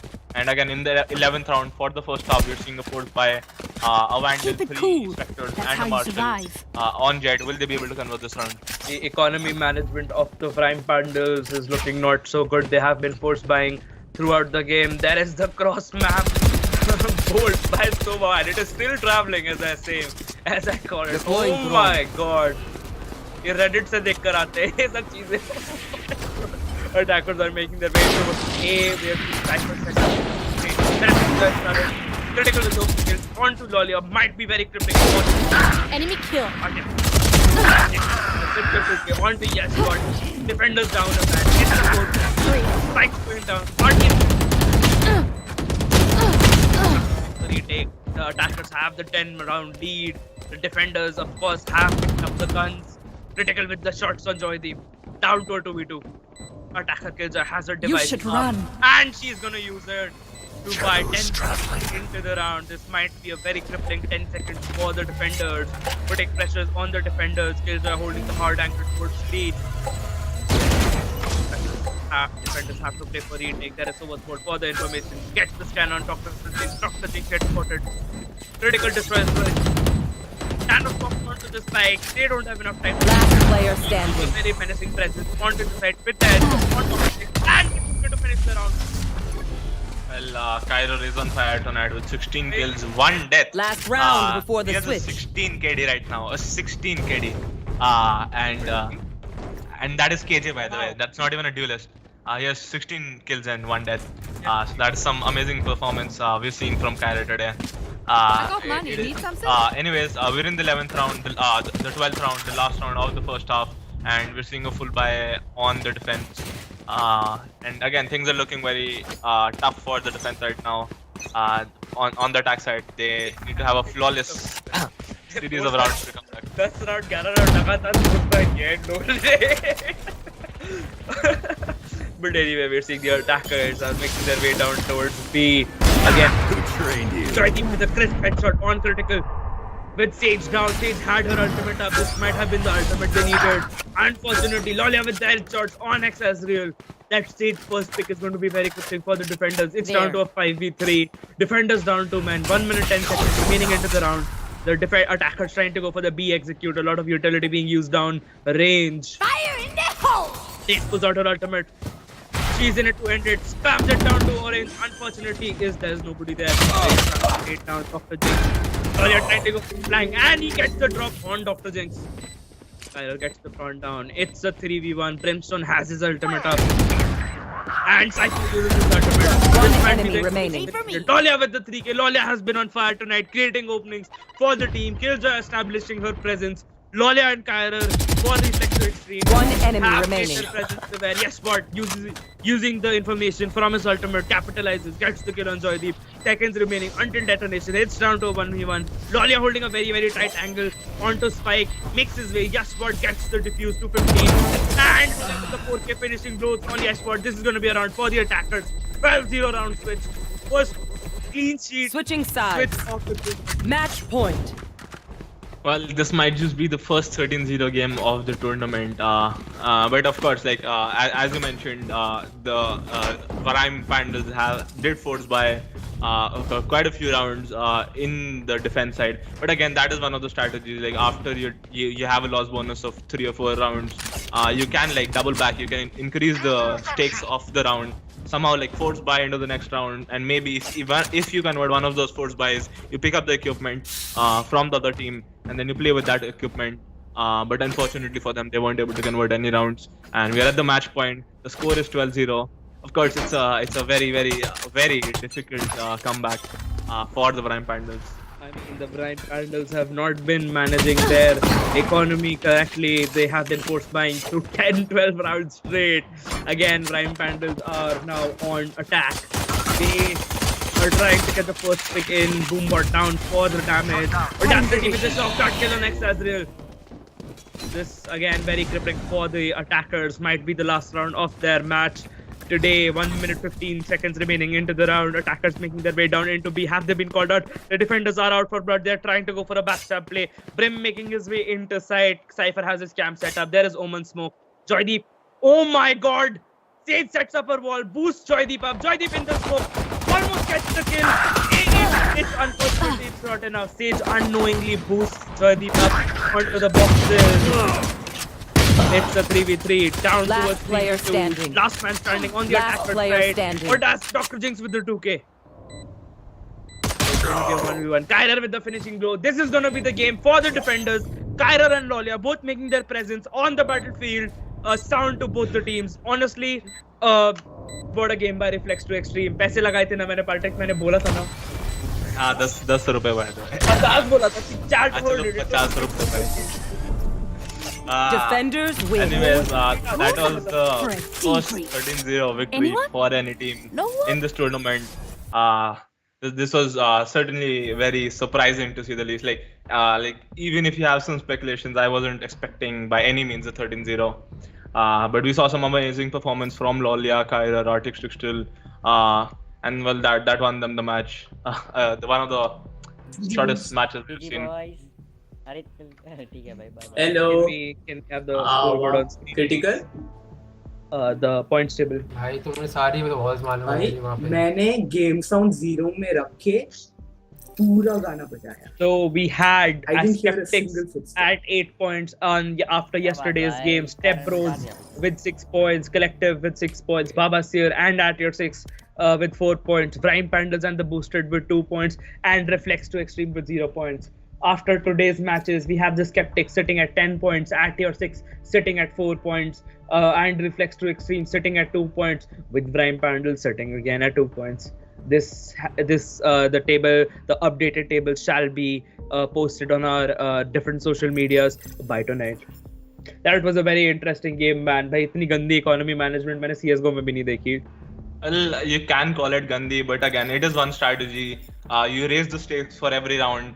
You try and get one round, pick up the equipment, and well, it generally works. Like in a lot of matches, you must have seen it, but you didn't realize it until now.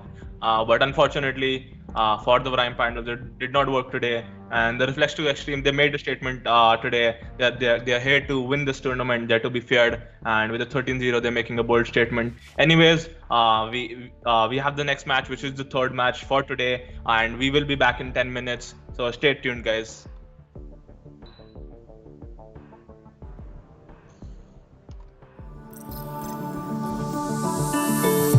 Left a star glowing in your eyes when I'm not aware. You left a scar. I fall into your lies all again. Where'd you go? Where'd you go? Where'd you go? Let me feel it.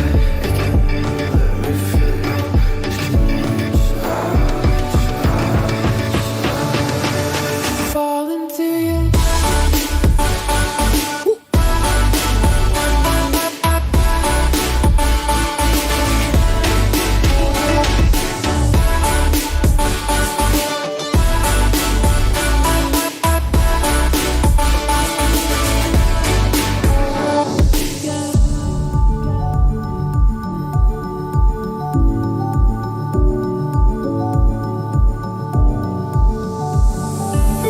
I found the rain dripping down your eyes when I'm not around. I found myself, but I fall into your lies all again. Where'd you go?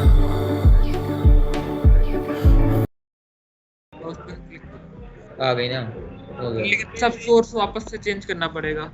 ऐसा अरे करिए, यार, ये करिए, ये allow करिए, इसको allow.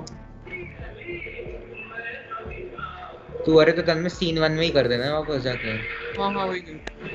मतलब scene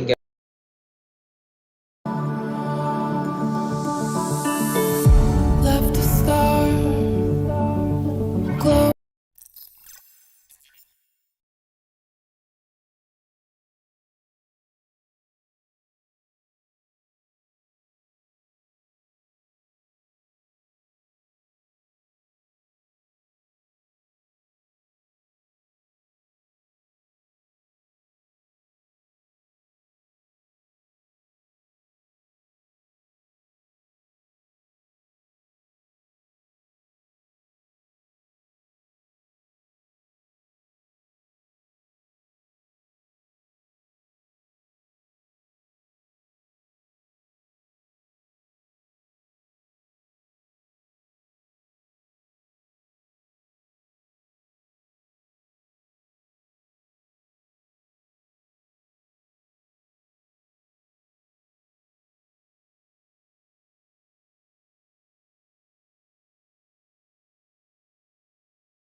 All right, we are in the third match. The collective versus the boosted.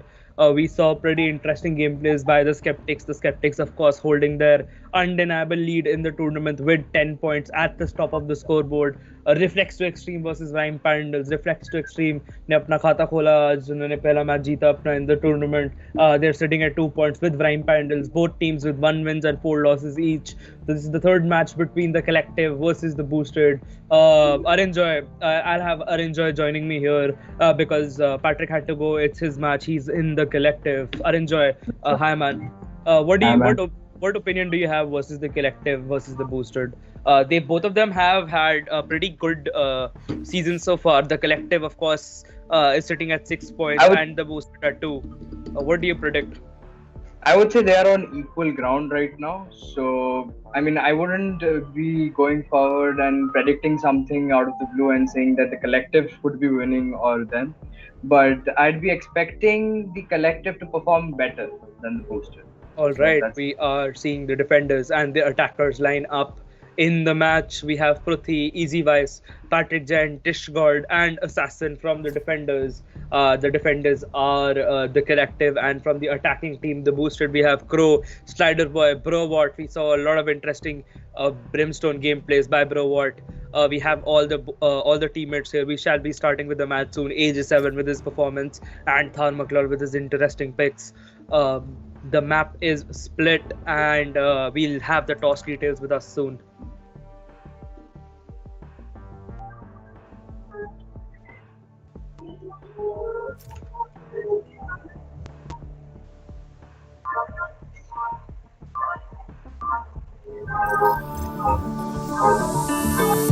Left a star glowing in your eyes when I'm not aware. You left a scar. I fall into your lies all again.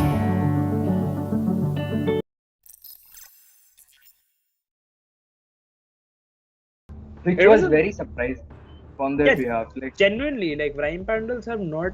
Of course, they have lost 4 matches and won 1 match. They're sitting at the one of the bottom of the scoreboard with 2 points. But they could have. We have seen this force buying mentality from one of the teams before. Why do I have a feeling it was VRIME Pandals at either day 1 and day 2? We saw a team who was constantly force buying throughout the match. They did not manage their economy properly, and of course, it led to their demise in the end. It was pretty much like they were playing for fun and kind of scrolling because of the force buy and everything. That is true. They were, of course, trying to profit off of the loss bonus in the tournament, but unfortunately, they weren't able to get the advantage they needed. I really didn't expect VRIME Pandals to lose like that. That was they absolutely demolished Reflex to the Extreme, where they were the ones who were losing to other teams after so many games. That was quite surprising. We seem to be having some technical difficulties yet again. This is match 3.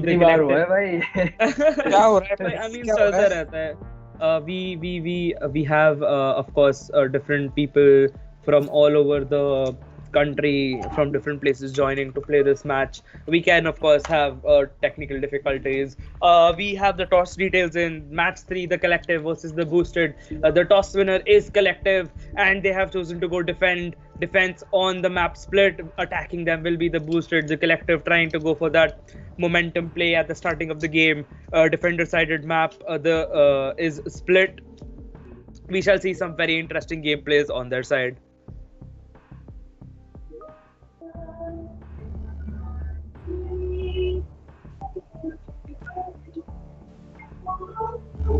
We have Crow, Slider Boy, Browart, and AJ7 and Thar McLeod from the attackers. On the defenders, we have Pruthi 189, Easy Vice with some Chinese lettering at his end, Patrick Jain, Tishgord, and Assassin. Patrick Jain has shown that he is again one of a very formidable people once he actually goes into his fragging mode. Tishka with his picks, Assassin with the support. We saw some very big brain plays by Omens throughout the tournament. Honestly, a good Omen can change the tide of the match with the cross map smokes. Omen, being a very strong operator that he is, can change the tide of the game. We're just waiting for a couple of people to join into the match. We shall be starting with the match 3, the collective versus the boosted, soon. So the map is Split. Have you played on Split before, Aranjoy? Obviously, I've played on Split many times before, and even as we have now numerous times talked on this stream, how Split was different, how is it different now after the changes. It has been not too long since the changes have occurred here. That is true. I haven't yet to play on the new Split map. And Split can be quite tricky. It can be for the attackers. It can be for the defenders. That depends on your style play. It depends whether you rotate from CT through the mid. It can depend if you hold your site. And Sentinels on the defense hold a very major role on holding each and every side. So that is true. That is one thing there. So it all comes down to the battle of the Sentinels and the battle of the duelists. We have, of course, we have the A take where the attackers take control of ramps. They make their way inside towards the side. We have people holding angles on each side. We have the mid control strategy where the attackers can choose to go either to A or B, which is a very, very, very dangerous push for the defenders. And of course, we have the direct B take through the garage. Which strategy will the boosted go for at the starting of the game? We shall be starting soon with the match 3 Valorant Premier League Day 5, hosted by Zenevia in association with Bennett University, sponsored by Ethereal Events, Digigrad, Climb Central, PrepByte, and Dare to Compete. And Split is the only map where in both the sides you have the heaven control, which is very important. That is true. I mean, I don't think there is any other map that has 2 heavens on both the sides, which are quite as important. All right, we are into the pick phase. We are seeing some very interesting picks on both the defenders and the attacker side. We have Browart with the Reyna pick. Browart has been consistently picking Brimstone throughout the tournament. On the defenders side, we are seeing Easy Vice with the Breach pick, Batikjan with the Jet, Pruthi with the first Yoru pick. He's called Yoru, right? Or am I saying it wrong?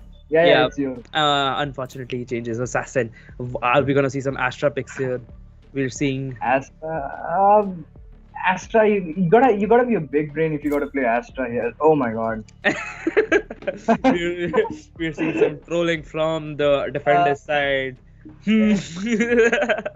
Are we gonna see 5 stages in one match? Anyway, attackers have locked their operators in. The defenders seem to be trolling a little bit. We are seeing Crow with the Cypher pick, Slider Boy with the Raze, Browart with the Reyna pick. Browart has been playing very defensively throughout the tournament. This is the first time we're seeing him pick. Choose and your agent. AJ7 with the Omen pick and Tharvaklal with the Sage. Batikjan locks in Jet, Easy Vice with the Breach pick, Pruthi picks Raze, Tishguard with the Omen, of course an Assassin with the Sage. We have a healer on both sides. We have 2 duelists. It's a pretty standard deck for both the teams. Let's see how this match goes. The attackers have decided not to pick an initiator, Sova or Breach, so that's quite interesting because I mean, Sova on this map is for intel can be useful, but they do have Cypher on the B side to hold with this camera, so that's there. And the Sage to wall off mid. Yeah, definitely. And Sage would be walling off mids too. So I mean, yeah, those 2 are quite important, like Sentinels, as I've already said. So on this map. I mean, good Cypher plays are always a sight to watch. Of course, we in the end हम तो सब यही बोलेंगे कि Reddit से देखकर आया है, YouTube से देखकर आया है. But genuinely good certain plays like good Omens can change the tide of the game, especially good Sentinels, Sage and Cypher. It's always not really always about the duelists. But let's go and see. We are in the first round. We are seeing some interesting picks. Enjoy. Take it over. I mean, the aggressive Omen plays are always fun to watch, and Cypher is quite the tough character to play, to be honest. And if you got to play Cypher, you have to get your timings right, because in Valorant, especially in maps like Split, where there are a lot of angles to clear, you have to get your timing right. And timing can go so horribly wrong. We have seen every time, even in this tournament, when you get the pick of those angles, you can try to get in those entry frags. Timing is quite important. We are seeing the defenders with the standard to hold. Attackers aggressively making their way towards B. Sage has the wall set up. Omen TPs into smoke. Lot of utility. Who's gonna get the first pick? Assassin with the headshot on 87. Jet dashes in. Hits the pistol. They have not noticed it. Gets caught outside for the One enemy remaining. Attackers down B. Assassin with the 3K. Headshot on Thermoclaw. And Pruthi with the finishing kill on Assassin. Nate. He just killed his own teammate. That was. I mean, I don't know if it was intentional or not. I think he wanted the nade to kill the opponent. Yeah.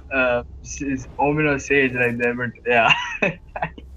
We can see the defenders trying to carry forward their momentum into the next round. They have the Spectres and the full buy. On the attacker side, we're seeing a full hard eco. They're not even going for the safety buy. This will be a free round for the defenders. Defenders with the standard 2-1-2 hold. Attackers aggressively making their way towards A. Bro, what with Spike down A. the OB kill on to the attackers. Double kill and Last player standing. Oh my god, Pruthi is on fire. Discard with the finish with 187. Pruthi with the 4K. Pruthi has been on fire. Oh my god. What a play. What was that? He left his satchel and that took a kill, and then the boom board, and then he just satcheled right up into the face of Reyna, killed her, and then killed Cypher. Actually, her nade got the 2K, but anyway, we are seeing a full buy from the attacker side. This was a free round for the defenders. The attackers tried to take A control. Unfortunately, it was a pretty standard thing. We are seeing an interesting defensive strategy from the defenders. They're holding mid. Are they trying to go for a mid push? Yes, they are. Dead dashes it. Throw misses by a little bit. Cap called out. Falls back. Death rate from rate. Will it be able to tag anybody? Tishgard with the push in. Pro gets the headshot onto Tishgard. The defenders are a man down. They aggressively have taken mid control. Sage has cleared out. They have called it. It's A. They're making their way towards A. Slider Boy has ramp controls. Pruthi with the finishing blows on Slider Boy. It's a 4v4. Attackers on full card need to win this round. They don't have the economy to support their buy the next round. This is absolutely not for the attackers. Hey, but nice work. With the finishing blows on Broward. Spike planted. Inactive are in it to win it. It's down to a 3v3. The defenders have to play for retake. The defense was pushing.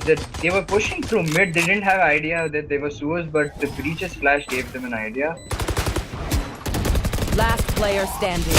They want to 1v2 right now. One enemy remaining. And oh my god, this is quite interesting. It's a breach versus say the plant is down. Who's gonna get the kill first? And easy vice with the headshot on Thermoclaw, and he'll have enough time to go for the defuse. That was a pretty interesting round. I mean, all of them holding mid, all of them taking, as I said, that mid control is quite important. They were trying to push through mid, and everyone from the attacker side were trying to go through the sewers, but then they saw that all of them were pushing mid. They backed off. They went into A, but yeah, it didn't turn out to be there. Even if they had the numbers advantage, it was 3v1, but yet that was not quite the way to go. Match 3, the collective versus the boosted. The toss winner was the collective, and they chose to defend, and they have been profiting off it since. We are seeing a full buy on the defender side. It's looking good for them. A standard 2-1-2 hold. Attackers making their way towards B. They don't want to get called out. Silently making their way in, trying to get that first pick. Patrick Jan with the opening kill on Crow. Nade from Raze. Probably going to be an easy take for the defenders. Robot gets stunned. Thermoclaw probably also stunned. Breach. A lot of utility being spammed inside. The defender down a man. Attack is down to a 3v3. Raze has her ultimate on defense. AJ7 with the crisp headshot on Patrick Chen. They have the site right now. AJ7 trying to go for the shot. There's the nade down from Raze. 5 minutes. Attack AJ7. Down to 20 HP. There's the slam. Last player standing. Assassin with the finishing blows onto Slider Boy. Last man Omen standing from the attacking side. There is the bombardier. Will it with the finishing kill. Kruti has been on fire this entire time with the 8 KD and a Love explosions. Kruti has been establishing his presence as a duelist throughout the game. I mean, Raze has been playing quite aggressive from the defender's side right now. She has been going like right into the attacker's face, no fear, nothing at all. And Thanks. those boom bots and nades are right on point too. Thanks. Even if the attackers had the side in control, the nade was right on time to do some crippling damage on Omen.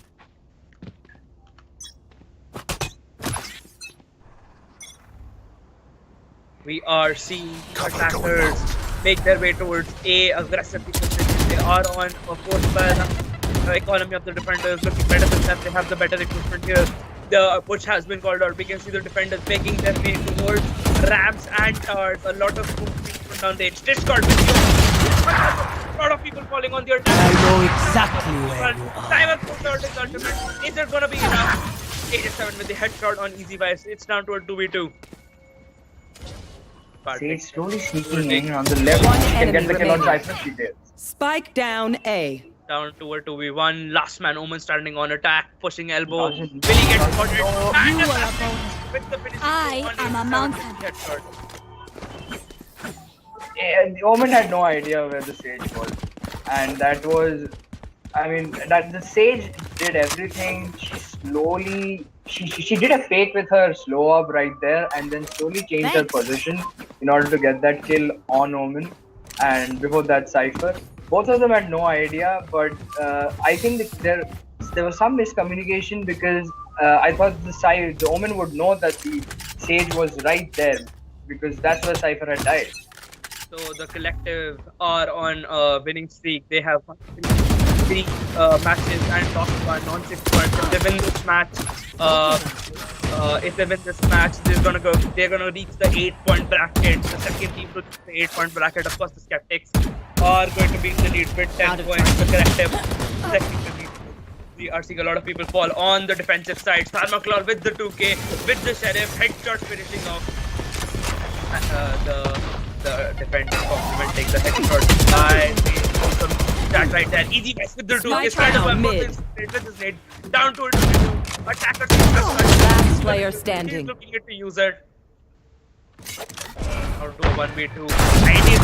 One enemy remaining. Sarmaclaw with the 3K onto Patrick Jen. It's down to a 1v1. Sage is down to 20 HP. She's going for the plant onto A. Omen has to probably play for retake. He's going for a very risky plant here. Tharmak trying to plant in the open. Might get cut down. Discord with the fixed close on stage. That open plant cost them the round. That was a very risky play from the attacker Sage because Tharmakal was very low on health. I think she didn't have her heal ability. That's why she couldn't heal herself. And on top of that, planting it in the open is a huge gamble because someone peeking from Haven could be a huge menace. I mean, this is looking like a clean sweep, bro. Like 6-0 right now from the defender's side.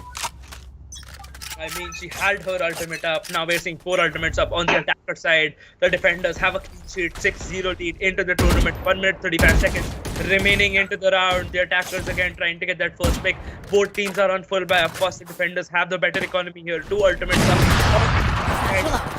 That's the next the case side of with the finishing throw onto Patrick Jan. The attackers are taking a throw with the headshot on this squad. It's down to a 5-3. One enemy remaining. Slams it into tower with the 2K and 3K onto the another round for the attackers.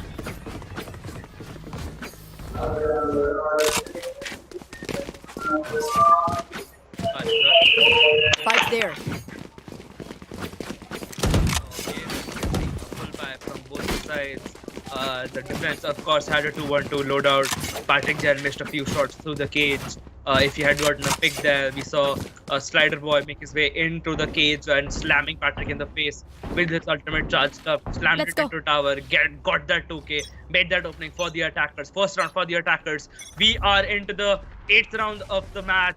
1 minute 35 seconds remaining into the round. Attackers again making a play for A. Trying to do it again. Omen pulls out his ultimate. TPs into screen, near screens and elbow. He's not gonna cancel it. Trying to clean outside, nobody outside. Patrick Chen with the finishing blows on Thermoclaw. Slides the boy for the instant trade. It's down to a 4v4. So what?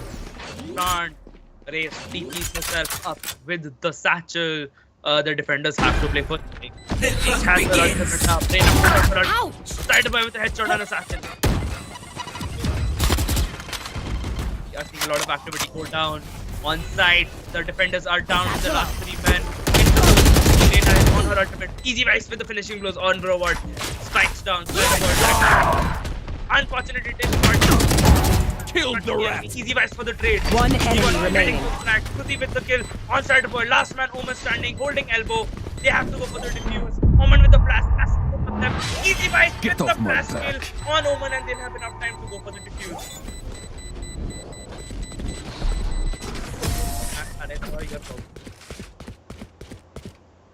Zenevia, unmute. Since the Omen was, blinded him and he was in close near sight, that's why the breach could see him and, get the headshot on him. But, that was not the best idea from Omen. He could have just rotated back and then used his blind so that he could get the 2 heads up. I mean, that is true. We saw a very aggressive push by the attackers. They almost had the side. They had the spike down. All they had to do was hold the angles. But they got picked off by the defenders one by one. We're seeing the attackers are making their way towards B, but all of them almost get stunned by the aggressive plays and flash. In order to slammed down by the attackers into side. There is the off for the flow. Omen TPs in front of the wall. It's the 5v5, both teams looking to get that first play. Defenders have rotated, they have been called out. Jet, I don't know why he's holding outside towards. I'm guessing he's trying to get that straight rotate. Thermoclaw going down to the front. Defenders go for the retake. There is Ray's ultimate.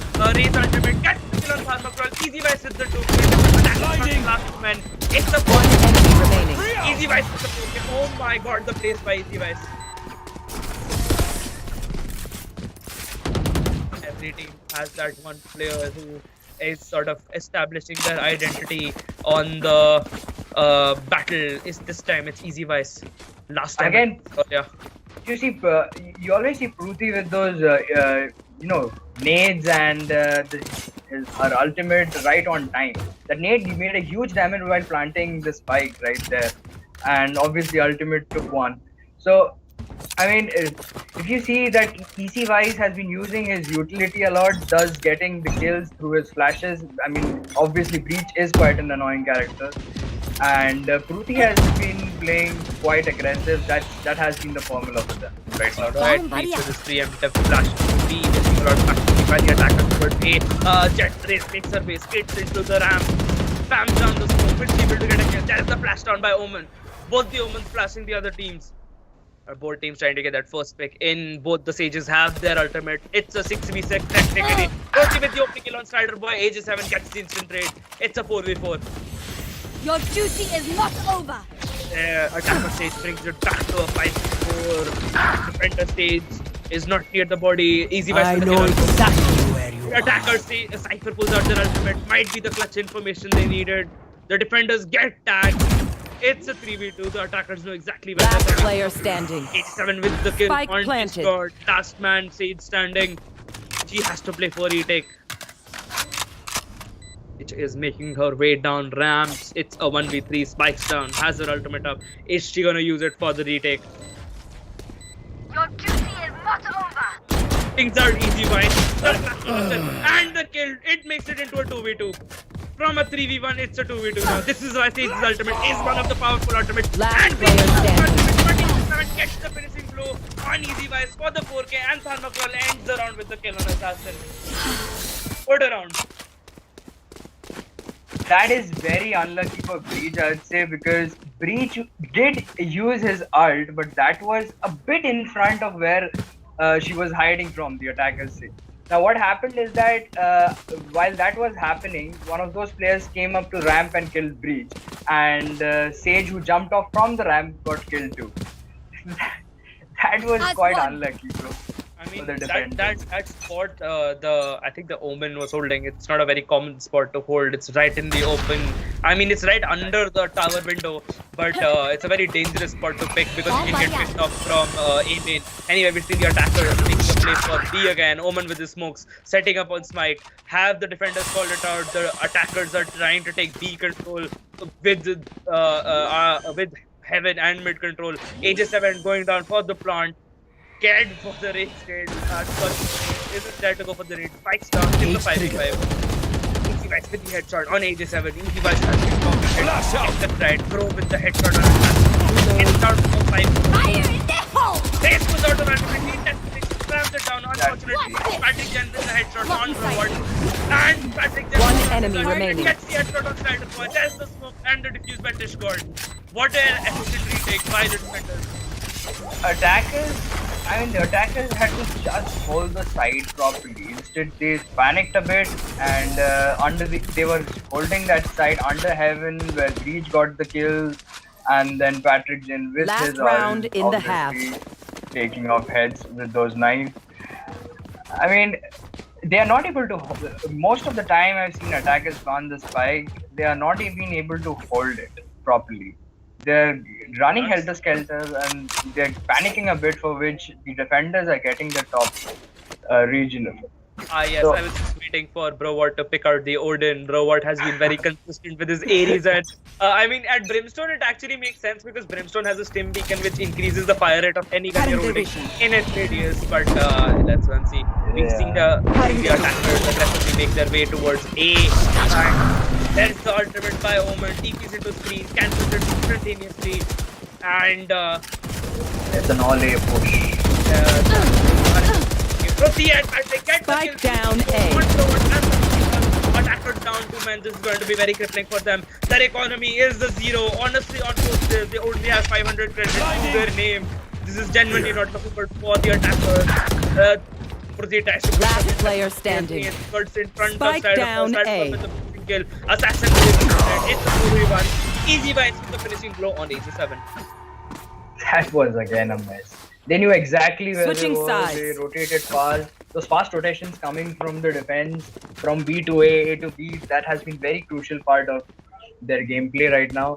And mostly, if you can see, right, the Omen rotating from mid, I mean, trying to get kills, that has not been successful right now for them. The Collective are winning it very easily, and we have changed sides, we have changed places. It's 10-2 now. It's time to see if the boosted can hold defense properly. Alright then, we have the side change. We are seeing very pretty standard by AJ7 with the shorty, Slider Boy with the frenzy, Thermoclaw, classic and armor, and probably utilities, and Crow with the ghost, and Browart with the classic and light up. With the open kill on Slider Boy. Attackers aggressively making their way towards A. Browart does not get spotted. Spike down A. Browart gets bent on by Discord. It's down to a 3v2 for the attackers. 1 minute 20 remaining into the round. Attackers having an 8-round lead. One enemy remaining. Passed by Breach towards Tower. Patrick Jen with the kills on throw. Patrick Jen again going on a killing spree. A very even performance throughout the attacking team. Thermoclaw with the finishing blows on Patrick Jen. Spikes down. Sage has to play for the retake. Sage trying to get a pick in. One enemy remaining. A very cheeky angle into tower. Thermoclaw is at 50 HP. There is the slow orb. Easy Vice holding screens. Sage makes her way towards side. Gets spotted by Breach. Thermoclaw with the fake diffuse. Beeping is getting intense. Seconds remaining until destination. This is going to be a battle of the mind game. 1v1. Thermoclaw at 80 HP. Thermoclaw trying to gets headshotted instantaneously by Easy Vice. That's going to be around for the attackers.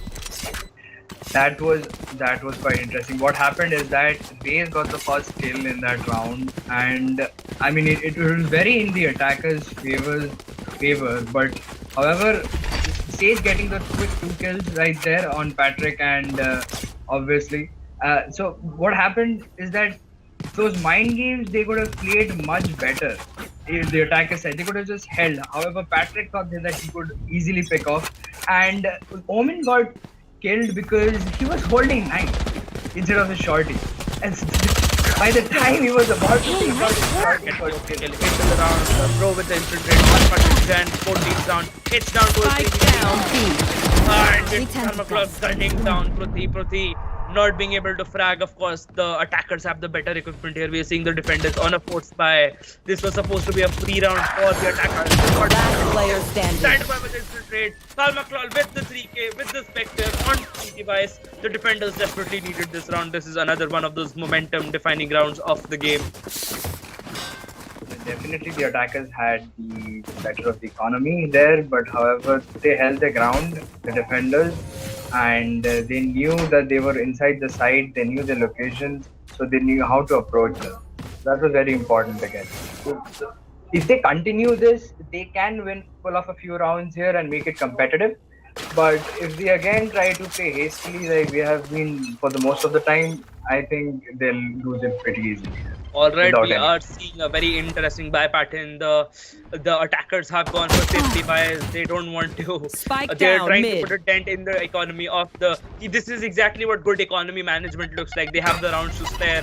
They are at an 8-round advantage from the defenders. They do not give a shit about giving a couple of rounds away. They're trying to build up their economy to reach that 12-point match point first. The defenders, of course, have the lower economy here. They're on force by. The attackers, if they lose, they don't have anything to worry about because the defenders will be carrying forward their equipment. But if they win, the defenders will have to purchase force buy again, or maybe go for a full buy and buy new equipment. Both of the strategies is a win-win situation for the attackers. Good economy management right there. The attackers down a man. Raze has taken 20 HP damage.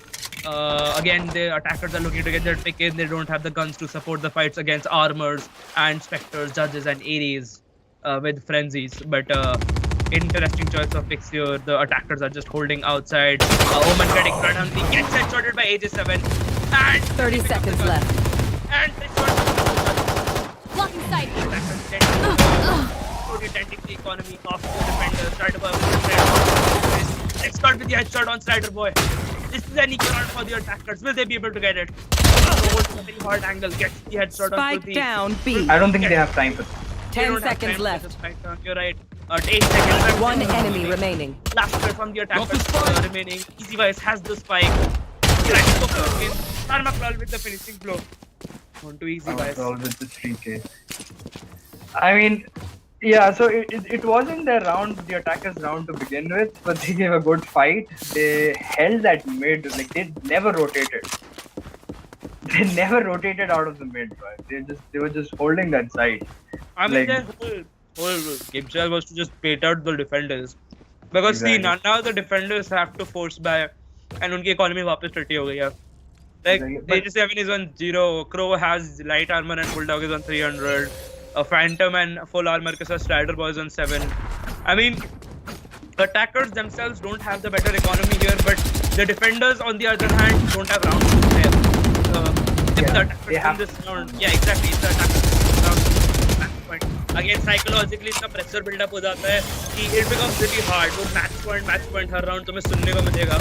But anyway, 1 minute 20 seconds remaining into the round. Both teams looking to get that first pick in. Both teams are on full buy. The defenders relatively have the worst of equipment here.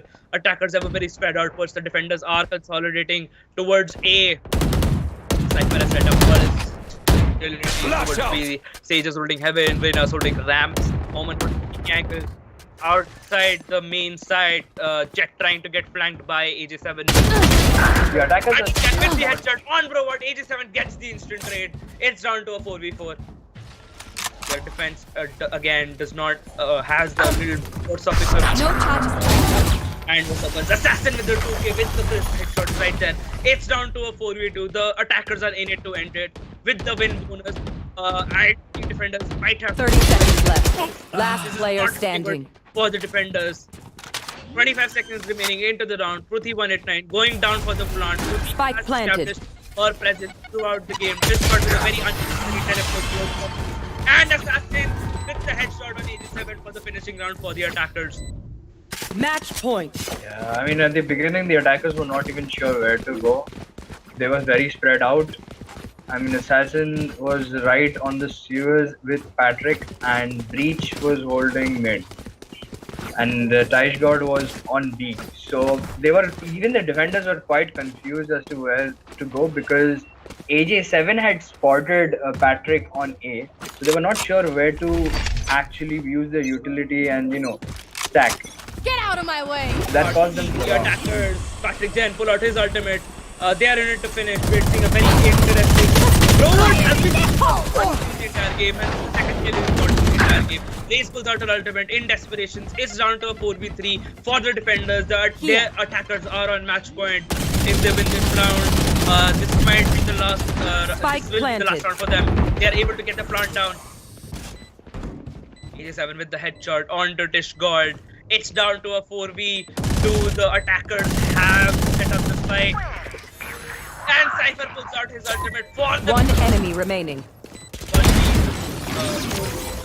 And Crow with the finishing onto Putti and Easy Vice.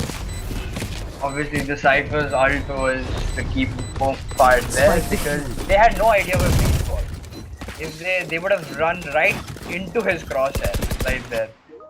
He was holding the judge. So the Cypher's ultimate was very important for them to know the locations and pull off this round. I mean, they're just scratching by here, and they have to do whatever they can. Seeing at the scoreboard right now, this is pretty bad performance by the defender's Reina. To be honest, he's just on 2 kills. We saw. I mean, Broward has been very consistent throughout the entire tournament. Don't say like this game. I feel he's a bit underperforming as compared to the other team. We are seeing a very even kill: 19, 16, 13, 20, 12, 12 from the attacker side. On the defender side, again, we are seeing a very even spread out: 15, 13, 12, 11. But Broward has been sitting on 2 kills. It has not been a fortunate, decent game for him. But the defender Omen pulling out his ultimate, teleports into Seward. Billy's gonna get the jump.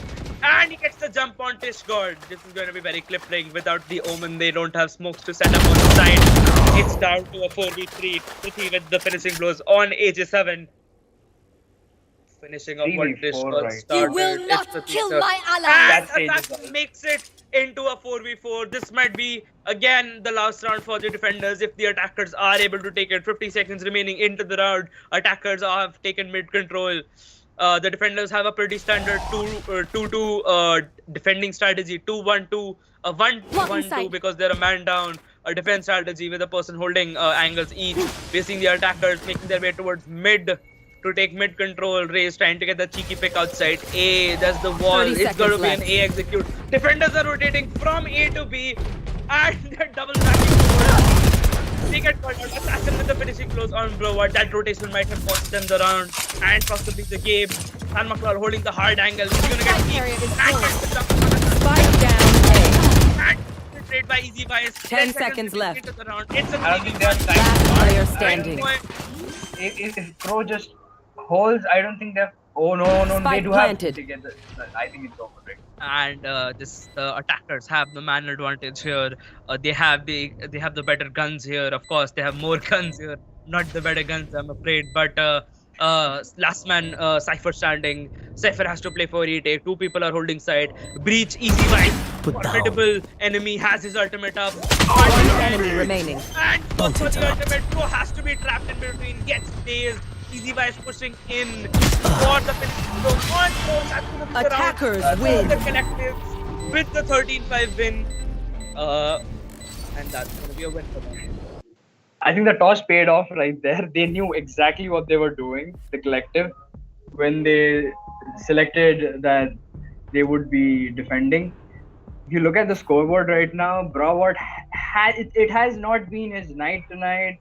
2 kills, 16 deaths, 4 assists, and obviously Pruthi, of which who have been talking the entire match right now, has been fragging the most. EC Vice with the most number of kills, but as you can see, Pruthi has the highest combat score due to his first bloods, diffuses, and plants. I think those are the reasons. Those are all taken into account while calculating the average combat score.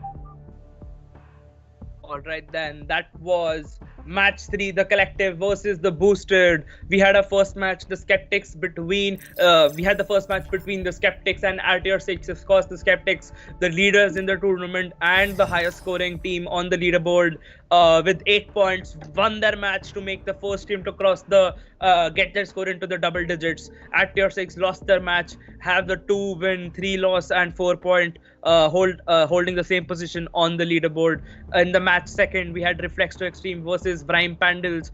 Toss winner was Reflex to Extreme, and they chose to attack. This is the first game which Reflex to Extreme won in the tournament. They desperately needed the rounds, they desperately needed the win, and unfortunately also, while opening their inventory in the scoreboard, they were able to make set a record for a clean sheet versus the VRIME Pandals with a 13-0 score. Again, one of the first records set by another team. We have the highest kill record by OFW GKTA with 39 kills, and Reflex to Extreme, the only team to reach the 13-0 clean sheet record in this game. Reflex to Extreme sitting at 1 win, 4 losses and 2 points, and VRIME Pandal sitting again at 1 wins, 4 losses, 2 points. This was match 3, the Collective versus the Boosted. Toss winner was Collective. They chose to defend. Attacking them were the Boosted. Map was split. The Collective made good use of their winning the toss. They gained the momentum at the starting of the game, and they kept on snowballing into the round after round after round. They kept on increasing the gap between them and the Boosted. The Boosted were not able to. At the end, after the switch, of course, it being a defender-sided map, the Boosted tried to put up a fight, but unfortunately, the economy of the Collective was always better. They were winning the pistol rounds, and they kept on snowballing through and through. And the Boosted were forced to go for the force buy plays, and unfortunately, the better guns and of course the numeric superiority in some cases won the Collective the round. This is going to be the game, the match 3, the Collective versus the Boosted. The game goes to the Collective. The Collective are now sitting at 4 wins, 1 losses and 8 points. The second team on the leaderboard, with Skeptics taking the first position with 5 wins, 0 losses and 8 points. The Boosted are sitting at 1 win, 4 losses and 2 points. The updated scoreboard shall be shown to you tomorrow. We shall be taking a 5-minute break, and then we shall be going into the last match, STEPBROS versus Baba SEER. STEPBROS, of course, have had a very good season. They were one of the leading teams in the board. They still are, sitting at the 6-point bracket.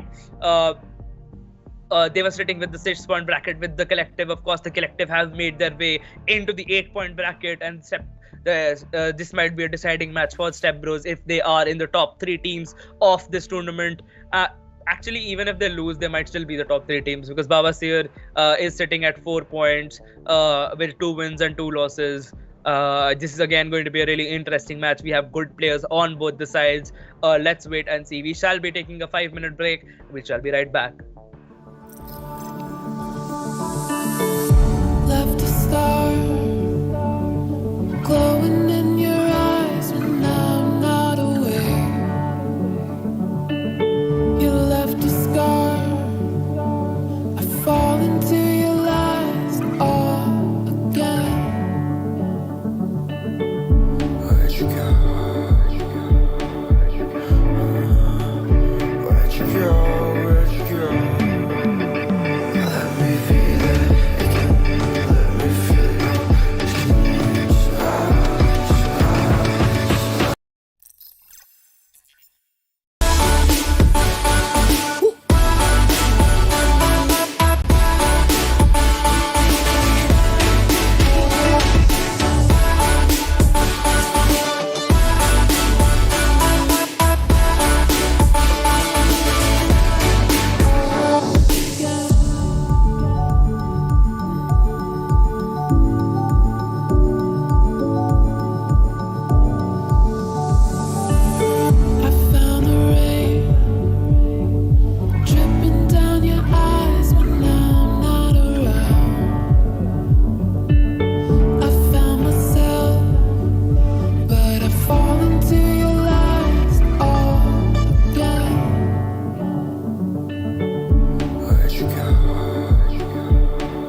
go, let's go.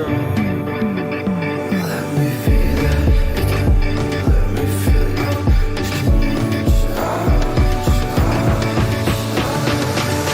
Fall into you.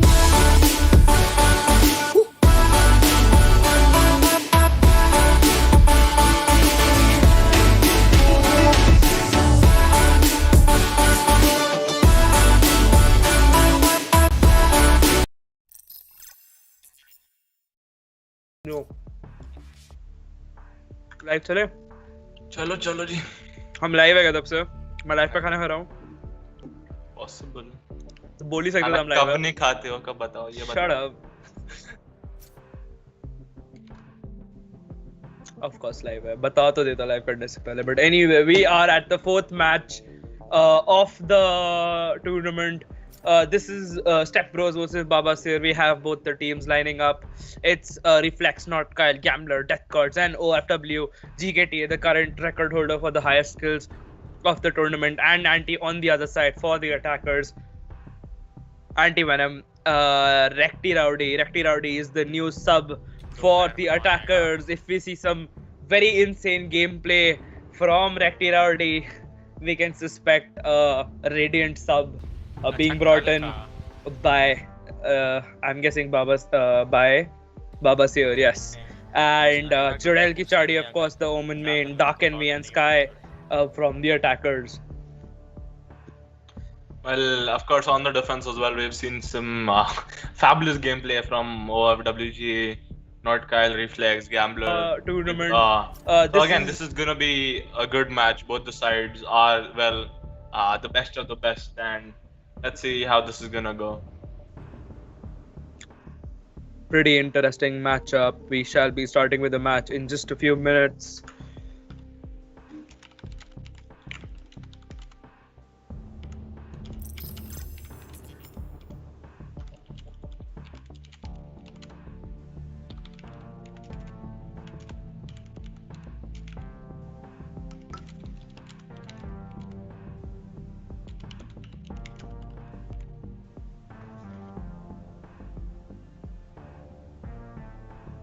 We have the toss details coming in. Match 4 is between STEPBROS versus Baba SEER. Toss winner was STEPBROS, and they are choosing to defend on the map Ascent. Attacking them will be Baba SEER with their new subbed-in player Recti Rowdy. Baji ready.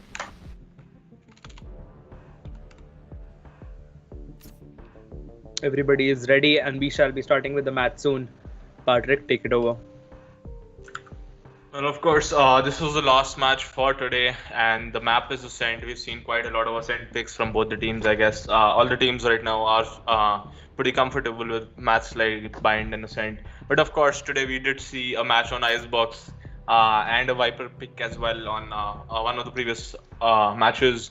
And again, so things are moving, things are dynamic in Valorant.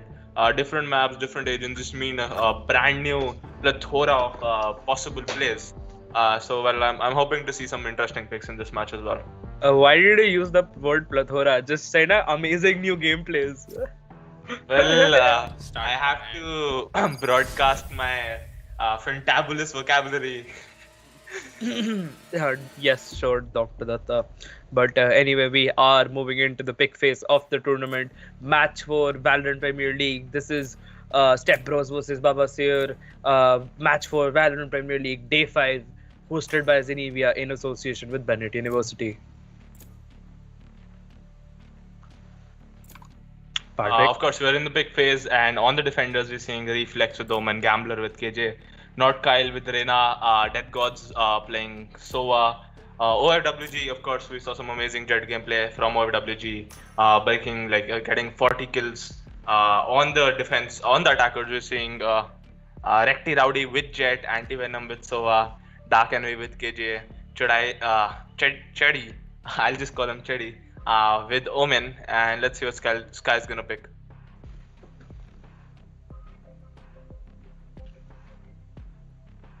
Of course, again, these are pretty standard picks. Sova has amazing shock darts and stuff, but we can expect to see some pretty standard gameplay, something which we've seen a lot in the tournament.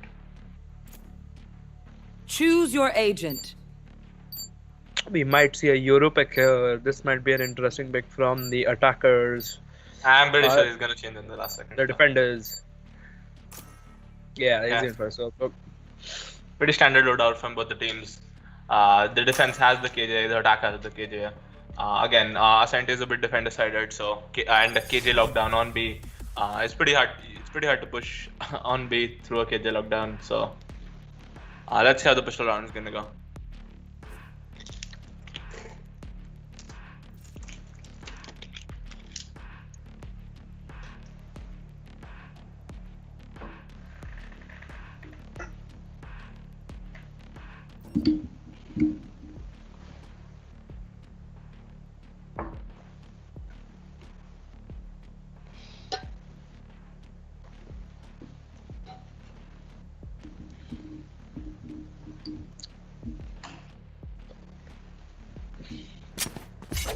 Okay, so we are in the pistol round, and on the attack we're seeing Chuddy with a ghost. On Dark and we're seeing a ghost.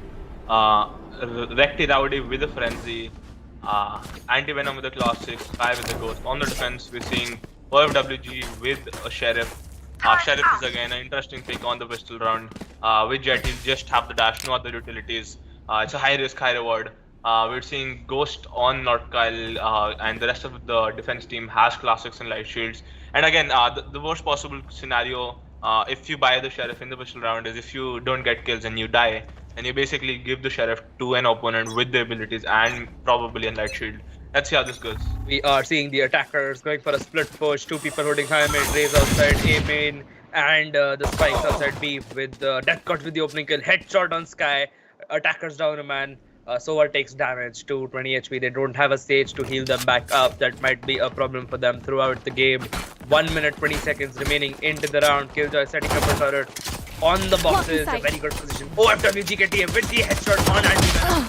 This is going to be very crippling for the attackers. Not Kyle with the shots on Recti Rowdy. A lot of equipment being used down. And there is Sova's thrown for the information. Not Kyle with the headshot on Dark Enemy. Spikes down on 30. Omen last man standing. Gets the 1v5. Not Kyle with the 3k with the headshot on Chodel Kichadi. भाई क्यों नहीं नाम change करता यार? Well, when you pick game attacks, you pick them pretty early, maybe in 4th, 5th class, and then you stick with them. And again, it becomes a normal thing, and it's a pretty cool name. Anyways, on the defense, we're seeing a full buy Spectres and Ghosts, Spectres and Sheriffs. And frenzies. The previous round was pretty fabulous for the defense. Killjoy had to set up on B, and it's again pretty hard to beat the Killjoy setup in the pistol round on B. We're seeing heavy A presence from the attackers. They're pushing it. Let's see how it goes. Right, the first pick in VRT. 5 from the defender's side. Both teams looking to get that first pick in. Attackers have been tagged to an NSB race. Has taken a lot of damage. Then the get shot with the finishing blow on Sky. People falling on both the sides. It's down to 4v3. Door is going down. 115 in the round.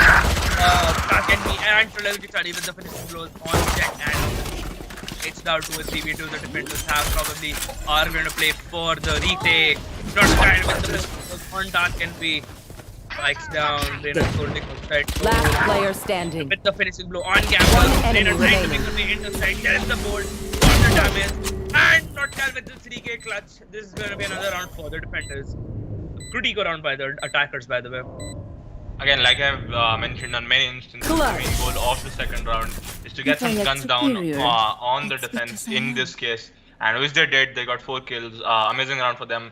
They got the money from that. The attack is on a full buy. The defense will have to commit into this round. So this round, which was meant to be a free round from the defense, it is now a full buy round.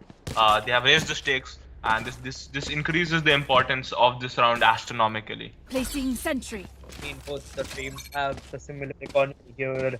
Again, like you said, this was supposed to be a free round for the defenders, but the attackers with their light buy or a safety buy, I would say, were managed to put a dent in the economy of the defenders. On the defending side, we have the STEPBROS, one of the leading teams in the tournament with 6 points on the board, 3 wins, 1 losses, and it's versus Baba Seer with 2 wins, 2 losses, and 4 points.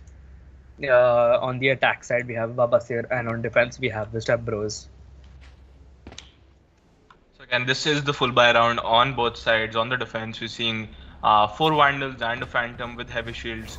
On the attack. And on the defense, we're seeing 2 Spectres, one of which was carry forwarded from the previous round. And Gambler going with utilities, no shield and a Spectre. He could have gone for a Vandal light shield or a Phantom light shield, but he's gone for a Spectre, no shield and utilities on B. And we're seeing Vandals from the rest of the team. Reflex has a Vandal with a light shield. The match has started again.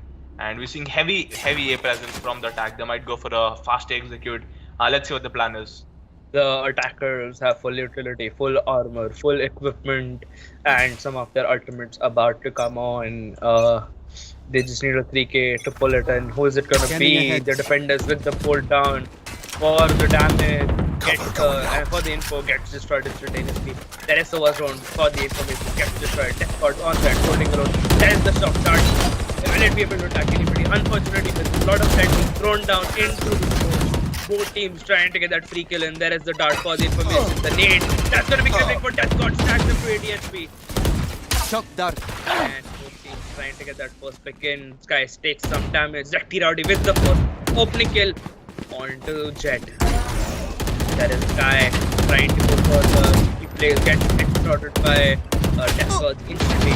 There is a goal for the information. A lot of utility being spammed down into a defender enough for the ultimate. Will she be able to convert this? Attackers are trying to take over side. Dark Envy with the headshot on reflex. Gambler with the instant trade. It's down to a 3v2. 44 seconds remaining into the round. Torel gets studied. Trying to put his gun down. Gets gunned down by North. Spike down A. Last player standing. On his ultimate. Gets the door. And even a bit of finishing score on North Kyle and Gambler. Again, this round, the stakes were very high this round. It was a full buy from both the teams. The defense raised the stakes of this round by bringing 3 Vandals into this round. So they're gonna have to eco and maybe get a safety buy on the players who had the carry forward, the lighter weapons in the previous round. And we're seeing a Vandal on North Kyle and the actually we're seeing a full buy on Deck Gods. And we're seeing safety buys on the rest of them. We're seeing a full buy. As the side on the attacker side, there is a full hold down for the information. Not catching the kill on Rowdy, not having a good day. Not catching headshot on anti-venom. It's down to a 5v3 for the defenders. 2-1 with the defenders having the one banner, one advantage. People calling with both sides. One enemy remaining. Last one standing on the attacker side. Killjoy holding in B with the Vandal. Deathcard's trying to get that right click moment. Guns down Gambler. Guns down North Kyle. Deathcard's trying to go for the sneaky plays with the board. Dark Envy with the 3k. Brings it down to a 1v1. Deathcard's in pursuit. Ooh, Deathcard almost gets spotted by Killjoy. Dark Envy has the spike. Is she trying to go for a B? That might not be the wisest of decisions. She spotted Sova outside a B main. Right at the my genius doesn't stop in the lab. Well, of course, the defense raised the stakes in this round as well by bringing a full buy onto people, a full Guardian light field buy on Deathcard. And a Vandal heavy shield by on North Kyle. Yeah. And again, might cost them dearly. But they have the loss bonus right now of 2 rounds. And they're going for a full buy again. We have Vandals and heavy shields and Phantoms. Except for a Spectre on reflex and on the attack obviously. We have a full buy on everybody. Except Sky, who's bringing Sheriff and heavy shield into the 5th round. With the interesting Sheriff pick, their team has the economy to drop her a gun. I mean, this is being mean, man. The attackers have the momentum here, they have the better economy, and of course, the better guns from the attackers and the better arms. Your fault. For the attackers. Refty Rowdy with the opening kill on North Kyle, defenders down the man. Refty Rowdy takes some damage, down to 10 HP. 4 ultimates up on the attacker side, 1 minute 10 seconds remaining into the round. OFW GKTA with the crisp headshots on Chudel Kichadi. Fights his head off. We have two ultimates on the defender side, one man down on each side. Attackers trying to get another pick in. Defenders with the standard 2-2 strategy hold for a 4v4. This is going to be a very even matchup. There is Killjoy's. What did Killjoy deploy?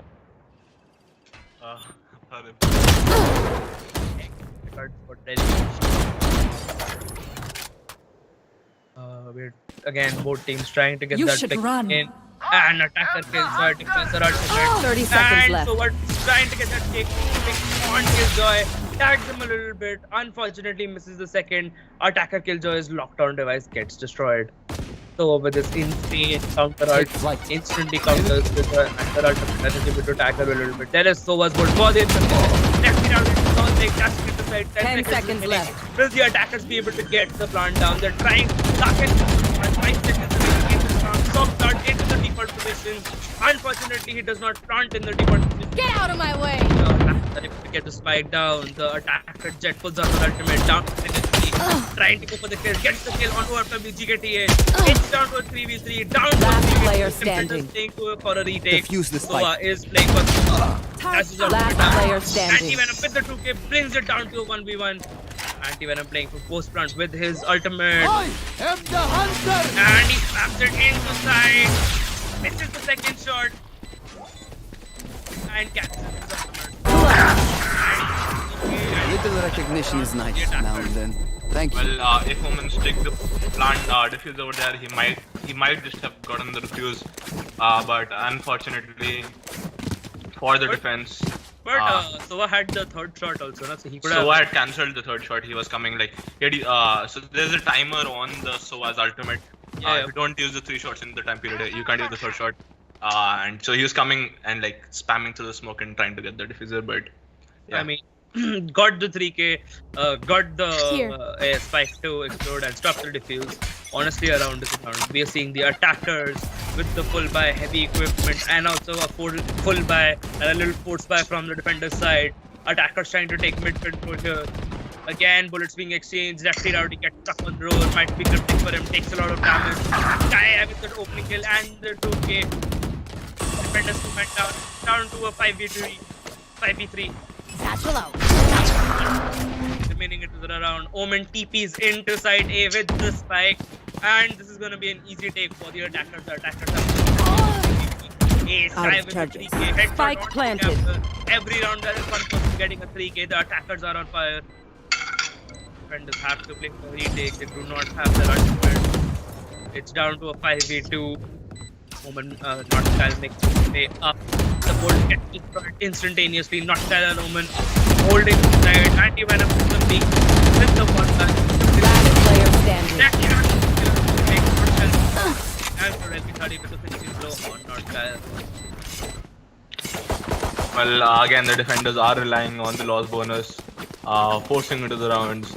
But they will have to eco one round, or they can keep raising the stakes and win one of the force buy rounds, and then they can upgrade their equipment from the attackers. I mean, it's a very risky strategy and it very rarely works. Good economy management can win you the game, but unfortunately, this tournament we saw a VRIME. This is a safety buy though from the defense. Yeah, but we saw VRIME Pandals force buying their way through 13 rounds straight, losing to a 13-0 from the bottom fragging team in the leaderboard, Fixtures stream. So I guess forcing and raising the stakes isn't a really good option. It is a good strategy, but their coordination didn't work on You're seeing three ultimates pop up at the same time, not unable to use her. Catches on her ultimate, a lot of people falling on both down, sides. B. The attacker got advantage. Lefty Rowdy gets the headshot on Gambler. The sub is actually doing his work, pulling his weight around. We down to a 3v2. The defenders have to Spike planted. Sova spams his bolt down into default position. There is the bolt, gets destroyed instantaneously. STEPBROS, the few spams the ball. A lot of ball management tonight. Player standing. And OFWGKTA gets caught in the shock blast by Anti-Venom. He basically dashes in. And another round for the attack. Well, again, this round will be very crucial. The previous round was a safety buy from the defense. We're gonna see a full buy on both sides, and the defense really need to convert this round if they want to get a favorable half. Anyways, on the attack, we're seeing obviously a full buy, 5 vandals, 4 vandals and an operator on Recti Rowdy, and on the defense we're seeing an operator on OFWG and 3 vandals and a SKEPTICS. The economy of the defenders is not looking that good. They want to give that momentum around. They want to get the ball rolling in their favor. They are 3 rounds down, of course. They won the toss at STEPBROS. They won the toss and they chose to defend, but it's not looking good for them against the match. Sub Recti Rowdy and has coming for his teammate Recti. It's down to a 5v3. The defenders are 2 men down. 1 minute 7 seconds remaining into the round. Spikes with the raise outside mid.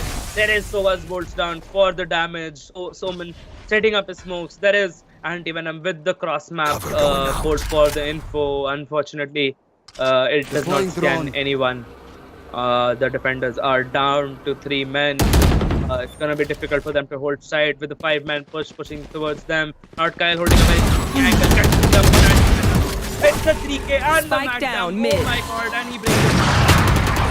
Dark with the finishing blow on Kyle. And that's gonna be the end for his kill. 30 seconds left. Last player standing. Recti Rowdy with countering text. He will on target. On Gambler, finishing off with the 3K and the Vandal. What a round. Well, again, this was a very heavy buy from the defense. They really needed to convert that round. They had an operator and that Vandal. But unfortunately for them, it was a close round. Not Kyle was on fire, but they weren't able to convert that round. Anyways, we're in the 9th round of the match, and we're seeing 3 vandals and 2 specters on the defense, and of course a full buy on the attack. 1 operator, 4 vandals.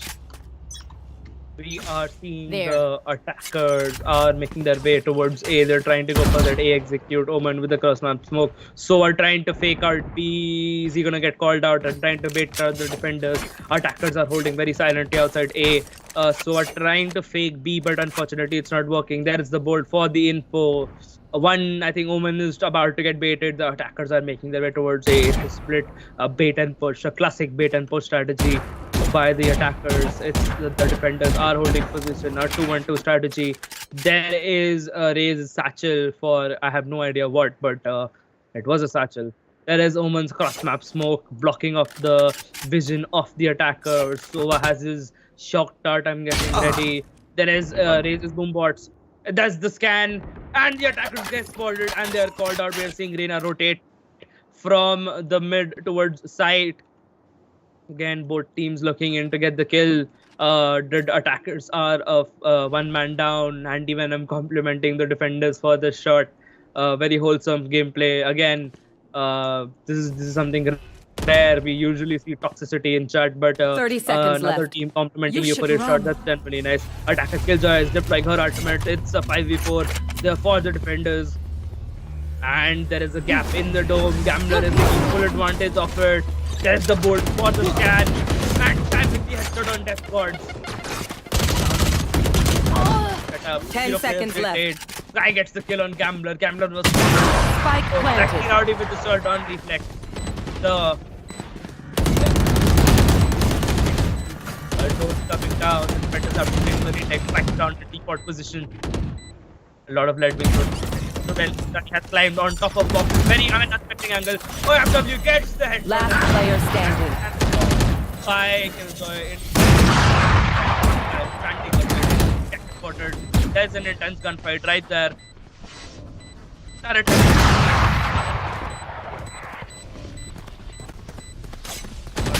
Going to get spotted.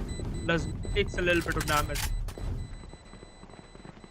We're seeing an interesting game by not Kyle tonight. He's sitting at top bragging with 14 kills. Will he get picked up? Guy with the finishing blow on not Kyle with the 4K. Just another round for the attacker. Again, the attack is in a favorable position right now. They just need to maintain this momentum. They have the rounds, they have the money, they have the equipment. On the defense, we're seeing a force buy again. The thing is, like, as the rounds proceed, the pressure also increases. You have to somehow convert the round, and like going in one eco is pretty much just giving up on the round, trying to get picks over there. That's why we see this force buy strategy, and let's see if it works for the defense. I mean, a force buy strategy, in my opinion, is never the way to go. But that's my personal opinion. You can force buy for try to convert the momentum of the game. But honestly, if you keep on force buying, and the attackers will most probably be keep on winning because they'll have the better guns and the better armor, with Vandal one-shotting you in the head and the operator one-shotting you throughout the body. Fire in the hole! There is the race with the ultimate. Slams it down. OFW gets that shot. Sarasova's ultimate trying to gets the shot on the party, and the finishing blow. Spike down B. Moment to his grave. It's down to the attackers are down to the last One two enemy men. remaining. Sova has his ultimate appears. The ultimate on the defense side. Sova makes it into 2v1. There's the 2k from Sova. Sova has area. the Camler with the headshot.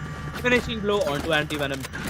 Well, again, these force buys are high risk and high reward, but in Valorant and like other FPS games, there's this concept of, again, loss bonus. The more rounds you lose in succession, the more money you get, and of course there is a high probability that you will win one of those force buy rounds on defense, because you can take those medium to short range fights with Spectres and easily win them against a Vandal, and you have some Vandals which you're going to take care of the long range fights. And while it works for the defenders, they've got the equipment from the attack, they're on full buy, so is the attack. Let's see how this round goes. Attackers obviously having the better economy Get out here. of my way. Cross map hold for the scan. Gets shot instantaneously.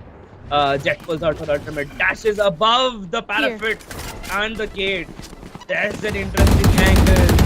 He got boosted on by Raze and then used her two dashes. Over. There's Sova's ultimate for the preemptive shot. Into the default positions. Will tag that squad. Camler with the finishing shot.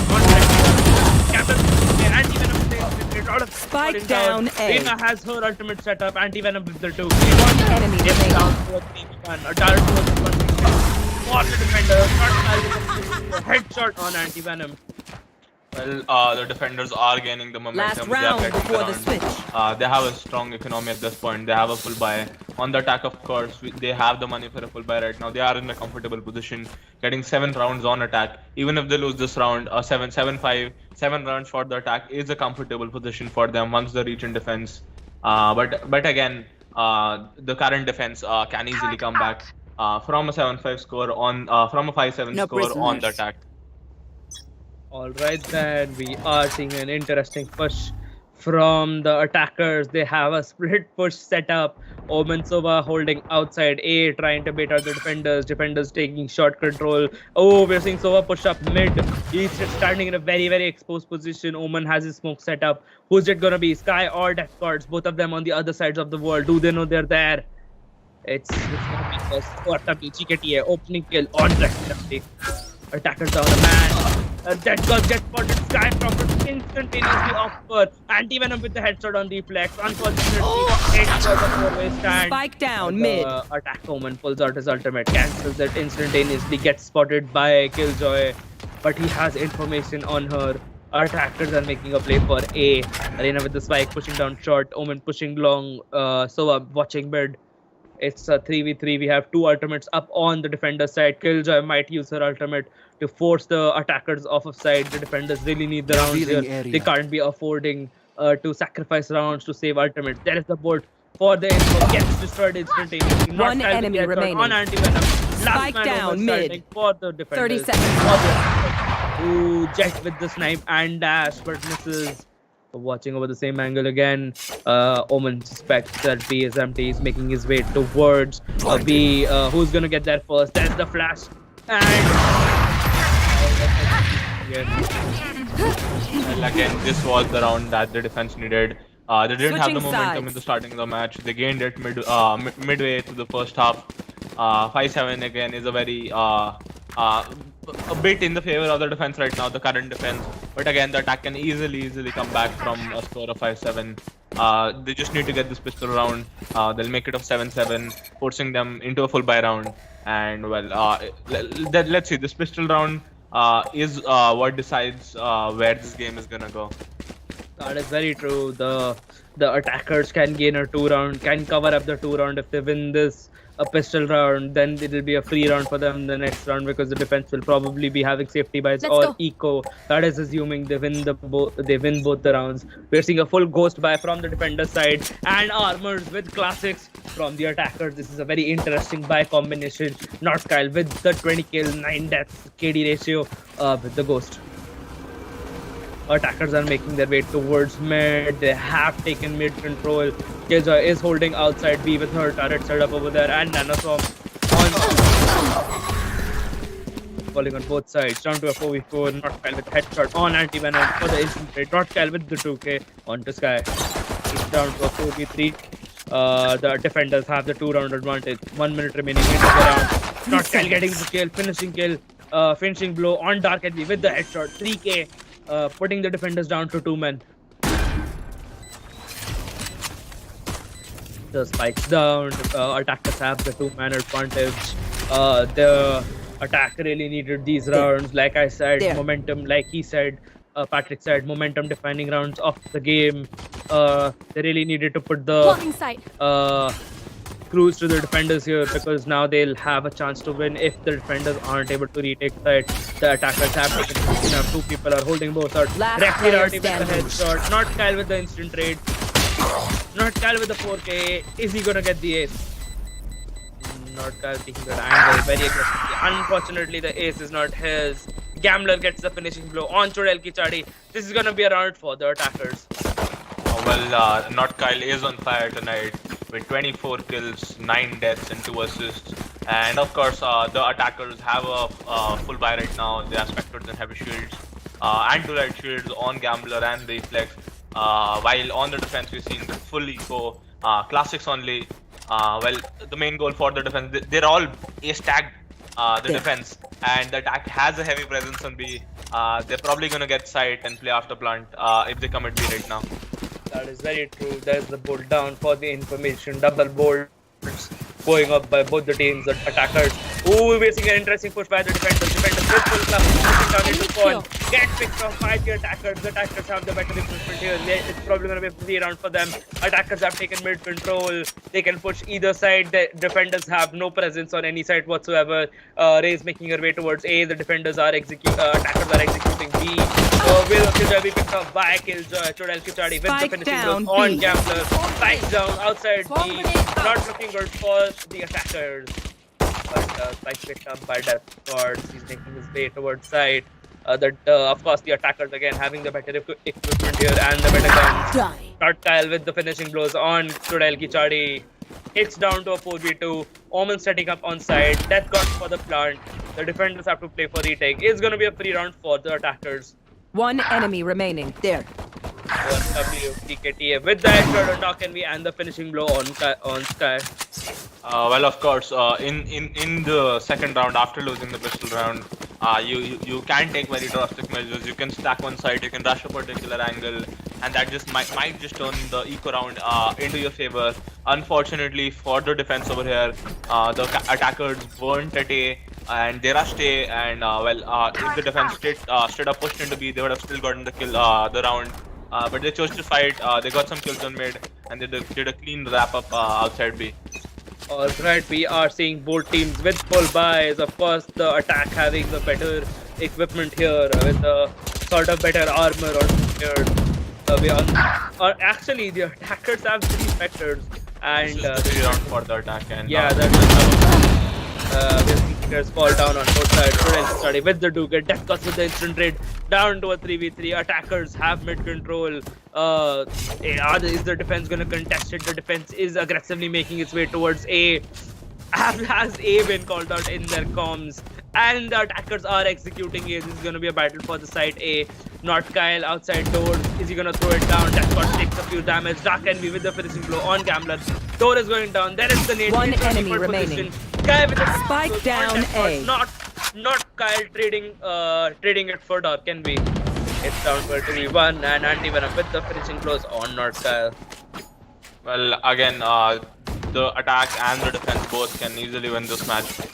It is an equitable position. On the attackers, we saw a pre-round, the previous round that is, except for a Vandal and a Phantom that was bought because of the casualties in the second round. But anyways, we're in the 16th round of the match. We're seeing 4 Vandals on the attack and a Spectre on Gambler. On the defense, we're seeing 5 Vandals, a full buy, and well, let's see how this one goes. Anyway, we are seeing, as he said, full buys on both the sides. Both the teams having economic momentum defining the round of the game. Both teams down to 3v3. A lot of heads being popped off at B. Attackers making their way towards side. Anti-Venom has lost side control. Gambler going down for the plant. There is the boat into default position for the damage. What a Kobe. There's the second boat. Gambler 250 HP. Reina pulls out her ultimate. It's down to a 5v2. For the attackers, there's the board. Gambler gets scanned, is being spammed through the boxes. Boxes are bulletproof, if I'm not wrong. Certain angles don't take tag, but the one enemy remaining. Last player standing. Down to a 1v1, and it's gonna be a 1v1 with Jorel Kisadi coming up on top. Of course, that was a great retake from the defense right now. They have forced the attackers to go into an eco, or probably a force by. Let's see what the attackers are gonna do. They're gonna go for a force by 3 Vandals, a Spectre on Gambler, and 4 Vandals and a Spectre on Gambler. And on the defense, of course, we're seeing the full by all Vandals. Let's see what Skep buys. Yeah, he's probably gonna pick up a Pandal or a Phantom. He buys a Phantom. Again, this is the last full buy that the attackers can afford. After this, they'll have partial buyers. Let's see how it goes. Alright, this match goes STEPBROS versus Baba SEER. The toss winner was STEPBROS. They won close to defend. Now they're on attack. They have been losing a bit of momentum. Yes, was ultimate for the preemptive strikes. Will he be able to attack somebody? Comes it into the default position at mid gate. Unfortunately, there is nobody there. Attackers having a heavy presence outside A, trying to go for that A execute. Jetty Rowdy with the snipe. Headshot on OFW Jet puts out an ultimate. This is going to be a very interesting take. Omen with the flash. Gambler going down for the front. Jetty Rowdy jumps above the wall with the headshot on death guard into doors. This is a little bit different. They're popping up an ultimate outside the doors. In a very complicated by the attackers. This is probably going to be a round for the defenders. Well, the attack is in a bit of crunch right now. They somehow need to convert rounds. And of course, we're seeing some amazing performance from Anti-Venom, Dark Envy, Electric Rowdy. Anti-Venom and Dark Envy on 18 and 14 kills each. On the attack, North Cal is on fire today with 28 kills. OFWG with 17 kills, followed by Death God and Gambler with 9 and 7 kills. And we're seeing a force buy from the attack again. We're seeing a Spectre on Reflex and Vandals and Phantoms on the rest of them. Again, they're playing on the loss bonus on the light shields. It might be a slight disadvantage, but they can certainly convert this. It's not looking good for the attack, I must say. There is the bolt and smokes across map, but I would say that it has a weaker armor here. In a 1v1, of course, the better aim would win, but the armor actually plays a very big part. That extra HP is very crucial to winning gunfights. Sometimes you're left at 10. That heavy armor, all you put for a lot of people falling on both sides. Down to a 3, down to a mid. For the defenders. Defenders are Jet has taken some damage with the headshot on Dark Envy. Brings it down to a 2v2. Bullets being exchanged down short. The defenders are holding a shot with the spike. You should run. There's the attacker killjoy device going up. Right. One enemy remaining. Guy with the headshot onto Gambler. Guy going Anti-Venom with the on OFW GKTA. Well, of course, a weaker armor is a bit of a disadvantage. But again, when it's a gunfight, the one who gets the head first will win the gunfight, irrespective of the armor. It's just 25 HP. And it's a risk you'll have to take at a score of 7-11. But we've seen buy on Not Kyle because he has the money for a safety buy. and on the rest of them we are seeing, of course, we're seeing a force buy again from the attack, except for Gambler and the OFWG. OFWG is playing on his ult and Gambler Standing is playing ahead. a setup. Get out of my way! That's how this goes. I mean, he or WG can from Gambler. Anyway, it's 7-11 for the defenders. Dark Envy with an Anasomquil on reflex. Right, the attackers are making their way into B, trying to take the lead. Then they're going down, people falling on both sides. The attackers down to the last man, spike down, get Last player standing. misses, down to a 3-1, the last man trying to defenders are out for blood. Lefty Rowdy with the finishing close on North. Lefty Rowdy being the recent sub brought in by Baba Match Seer point. has been performing up to par. Well, again, in a situation like that, KJ has a very strong control on B with the turrets and the utilities. You got a kill from a utility, followed that up with a vandal kill. Of course, KJ is a formidable foe on defense with her B setup without taking out the utilities. Anyways, we're on the match point. We're seeing a force buy from the attack, and on the defense, of course, we have an operator and 4 vandals. Attackers are on 4th track. Lefty Rowdy with the opening kill on. Gonna be very quick round. Ooh, defender is pulls out the ultimate, slams it down towards the mid door. Unfortunately, it's not enough. Pulling out his ultimate, tags the effect for a bit. Second shot directly on his head. OFW GKT is stuck him down, but it's not enough. Last player standing. Attackers Spike down, down mid. And the defenders are on match point. OFW GKTA, can he take the one? And Akirati with his ultimate Defenders kill on win. GKTA. This is gonna be the game for Baba Seer. STEPBROS won the toss. They chose to attack, but they were able to get the momentum at the starting of the game. But unfortunately, they kept on losing the momentum towards and after the switch. They are obviously complementing each other in the lobby for their gameplay. Not Kyle with the 30 kills and a 396 combat score. Anti-Venom trying to match up to him with the 300 plus 301 combat score. Both players played phenomenally. We saw some very big brain plays on both the sides. Unfortunately, this is going to be a match for Baba Seer. Well, it was fortunate for Baba Seer. But the main differentiating factor in this match was a very steady performance we saw from Baba Seer. That an even kill distribution of 23, 17, 16, 13, and 12. While on the other team, Nerd Kyle trying to make up for his team with 30 kills. OFWG following him up with 20 kills. While on Death Gods and Gambler and Reflex, we saw 9, 8, and 3. And of course, they did provide a great support for their team. But unfortunately, it wasn't enough to win them the match. Alright, that was the last match for today. STEPBROS versus Baba Seer.